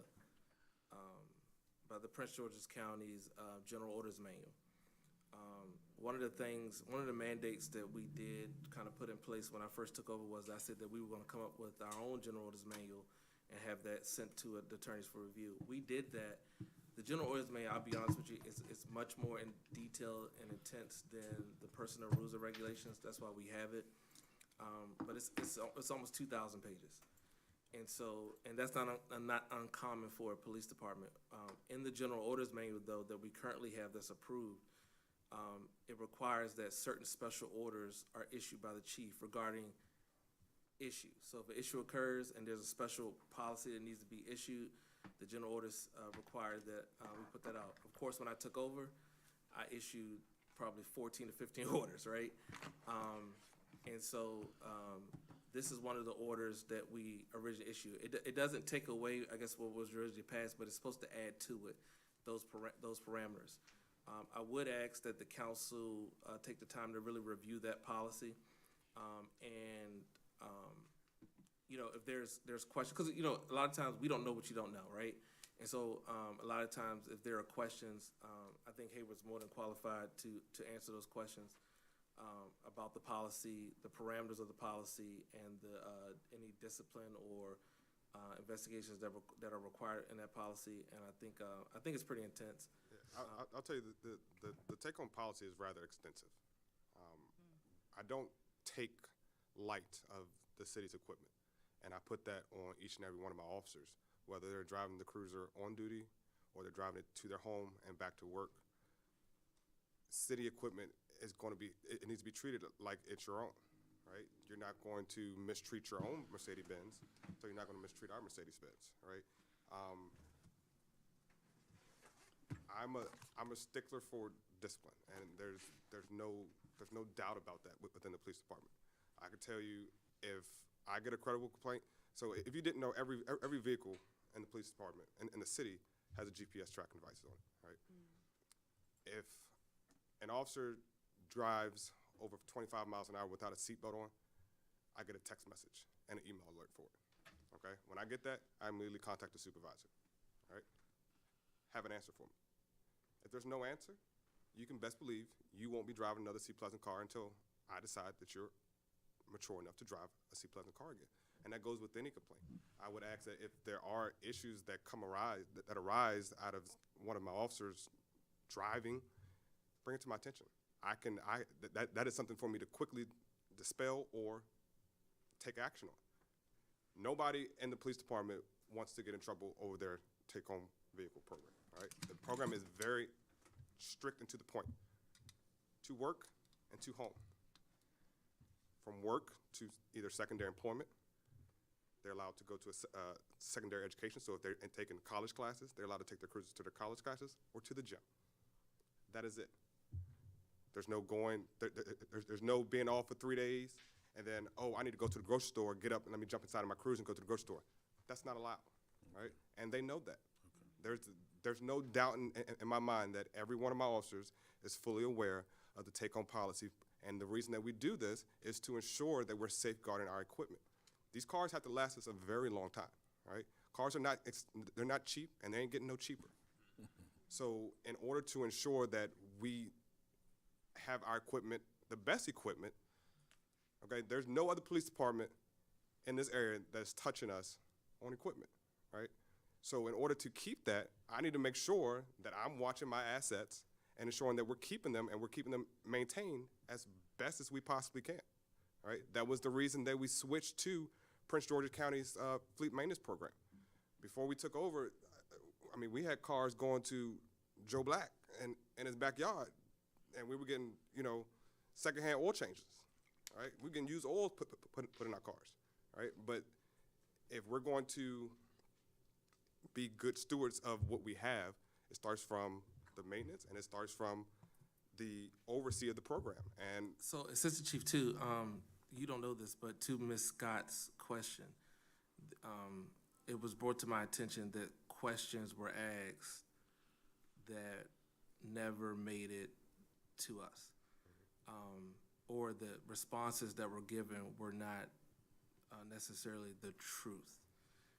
And that's information I just found out this morning. So there were circumstances that were questions were asked, legitimate questions were asked, and the information was not, what was provided was not correct. And so, I think there has to be a level of transparency when those questions are asked. It was swept underneath the rug. It was just basically, no So response. it was, so there were just certain things that just, like, there was, example, there was a question asked about the van that was being used. And the response that was given to the council was basically they didn't, like, oh, I didn't know what was taking place. And the truth was, the person who said that to the council was the one who gave us the keys. And so I don't think the information kind of got back to you guys. And so. And I don't want you to think yeah. that the police department is trying to hide anything from you all, okay? If I have an answer for you, I'm having an answer for you. If it's good, bad, or indifferent, you know, I take my lashings just like anybody else. If one of my officers does something wrong, I understand that stuff starts from the top and it comes down. So that's exactly how it works in the police department. Absolutely, ma'am. So it was 3 instances with me seeing SPPD vehicles outside of, jurisdiction, and it raised concern. So by hearing you and seeing the information, it seemed like that you will tackle the situation. Absolutely. And that's my main concern. Like I 'cause said- like I said, I'm all about protecting the assets, and what I saw, it was very concerning. Absolutely. And like I said, I can talk to you offline so I know I exactly prefer. what you're talking about. And then I can provide answers to you. Like I said, good, bad, or indifferent, we have to have an open line of communication. That's the only way that we're gonna work together and work through our issues. Is able to communicate with you all, and you all are able to communicate with us. Yes, sir. Councilwoman, member Wright. Yeah, Acting Chief Hayward. So if an officer goes to the disco, you'll know that they'll be at the disco with the car, because of the GPS. I can go back and find it, yes. Okay, and my question is, how common is the take-home policy in terms of cars, just in general, in other departments? Every police department in this area has a take-home car program. All right. The only police departments that you will find that do not have a take-home program are federal government, and those are like sporadic. Maybe a special unit may have a take-home car program, and large metropolitan departments like DC, Baltimore City, and even those have a portion of a take-home car program to an extent. Not like around here, but around here, every municipality, from the smallest to the largest municipality in Prince George's County, has a take-home car program. The take-home car program is not just something that we do, right? It is used as, it's a benefit, right? It's a privilege that can be easily taken away, right? The benefit of it is that, at any given time, we may have 2 or 3 police officers on duty here in Sea Pleasant, right? If we have a critical incident, it is not uncommon for me to have to send a text message out and say, anybody available, I need you to respond to Sea Pleasant. When my officers were shot at on Central Avenue and in DC, and 2 of my officers were almost killed, I had to make a phone call and ask for every last one of my Sea Pleasant officers to respond back to the city. They do it without hesitation, right? If it was not for that take-home car program, I have to wait. Who even knows if they're going to be able to come back? Yeah. You know, understand what I'm saying? So they're good and bad in everything. There's takeaways that we can take from everything. I think the purpose is like, is it managed effectively? And I think that's what the concern is. It has to be properly managed, and then the people have to trust that the policies are being properly enforced. And if, you know what I'm saying? And I think there's always that level of transparency and process with the government as a whole, right? And so what's being communicated. Other than that, though, Mr. Wright, who's going to the disco? Right. 'Cause I don't think anybody goes to the disco. Him and Real Bro. Yeah, I mean. I know we can't talk about necessarily personnel actions here, but I can tell you right now, there is an officer that me personally, located violating the vehicle policy. He has been without a vehicle for 4 months, and I don't have any intentions on giving him a vehicle anytime soon. All right? I don't play that. and I don't say this to make it seem like I'm hard on discipline or I'm this mean guy. I don't play that, right? I have lost some very close friends in law enforcement to vehicle accidents. That's why I get text messages for seatbelts, right? One of my close friends who I was an Explorer with died in that accident on 95 when he didn't have his seatbelt on, and his partner survived because he did have his seatbelt on. That's the one thing that I don't play with. You can rest assured, if you're gonna get the hardest discipline that's gonna come, let me catch you without a seatbelt on. I don't play that, right? If I'm up here speaking to the council in reference to a take-home car program, do not make me look crazy because you want to go out and violate the policy. Don't ruin something that's good, that's benefiting the city, that's benefiting our officers, and get something taken away from everybody because you can't handle and you can't be mature to do what you have to do. That's how I look at it. And that's how I hold each and every one of my officers accountable for it. Yes, ma'am. Good job, Mr. Haywood. Thank you. Thank you, sir. Is that it? Looks like we to the announcements. It looks like we to the announcement. Mrs. Bilbro, Yes. did you go to PG County Public School? No. Okay, read anyway, please, sir. I went to private school for the record. 8.1. 8.1, Ward 3, Beautiful Front Yard Competition, Best Yard Award from May 1st to October 1st, 2024.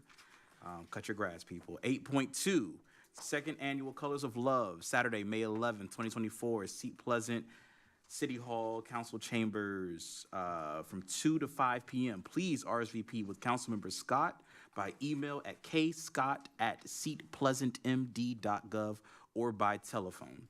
8.3, Public Session, Monday, May 13th, 2024, hybrid and by Zoom, webinar at 7 p.m. Meeting link details are available on the city's website.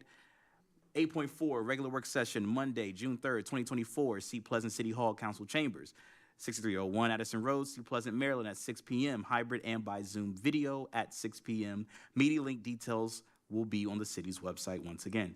8.5, Ward 3 meeting, Wednesday, June 5th, 2024, Seat Pleasant City Hall, 3rd floor.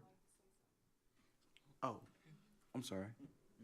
Go. Yes, for, the Ward 3 meeting, I just wanna, request a little request. If anybody, for the topics that I'm gonna be, that's gonna be, going on in the meeting, if any representative for that topic can show up, and we answer some questions for that day. It's June 5th. Yeah, it's of course, it's gonna be safety. June 5th, from, it's actually gonna be 2 meetings. So it's gonna be 1 to 3, and then, 6 to 8. So that gives opportunity for people to be able to come. Who's catering? It's a secret. Oh, all right, y'all. Mystery meat for the meetings.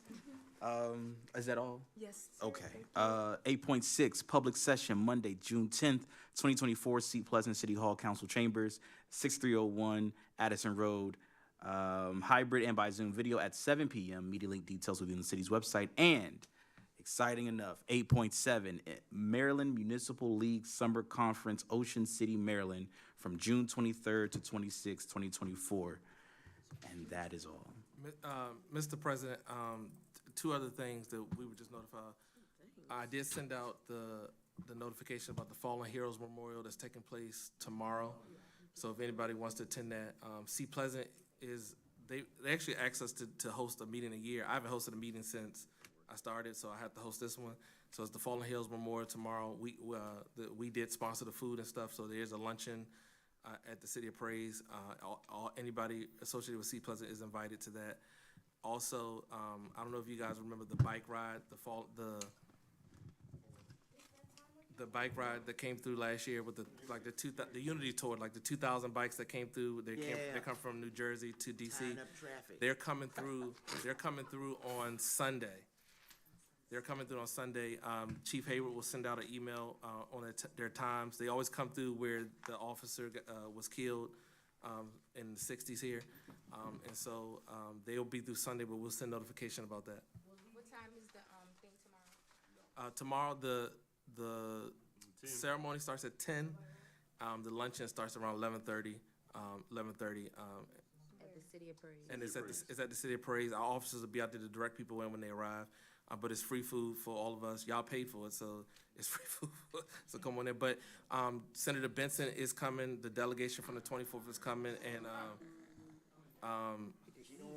Senator Nick Charles is coming. So some people. I need y'all to come I've already registered. tomorrow. Tomorrow at 10 a.m. Well, if you're not, I think I registered for it, but if you're not registered, you still have to worry Can about we anything. come if we ain't registered? Yeah, you don't have to. It's our event. So it's at 10 a.m. But if you can't make it to the ceremony, just come to the luncheon. I just want y'all to be able, if you can come, because they know that you all work and stuff. Okay, 11:30, like 11:30, 12. It's immediate We're following. gonna be there. But if you can come, it's just a good opportunity to mingle with, I think Senator Muse is coming. He may speak for a couple minutes. A couple of pastors and stuff are coming. So it's a good opportunity for us to kind of network. If you're available, it's the middle of the week, so if you're available. You talking about Jericho, right? Yes, sir. What building at the City of Praise? It's in the chapel. Oh, okay. You pull around to 8501 where you normally park. Okay. Council President, I have one question. One more question. The meeting for Saturday, I looked at my email, it's not a time, it's just asking us the 11th or the 18th. It doesn't give There us a should time. be another, because you're probably not on the, I don't see it. you're probably not on the last email that came. Starts at 1, right? You're probably not on the last email that came. It starts, I will forward everything I have for the meeting. Thank you. Nobody said adjourn yet. Thank you. I'll stretch my legs. Thank you, Council I President. guess y'all said y'all dismissed, but 9:31, let's get out of here. It's at 10, it's from 10 to 1. 10 to 1. Oh, 10, I thought she I ain't up that early. Legs. something else. Let's get along. Clarify the time.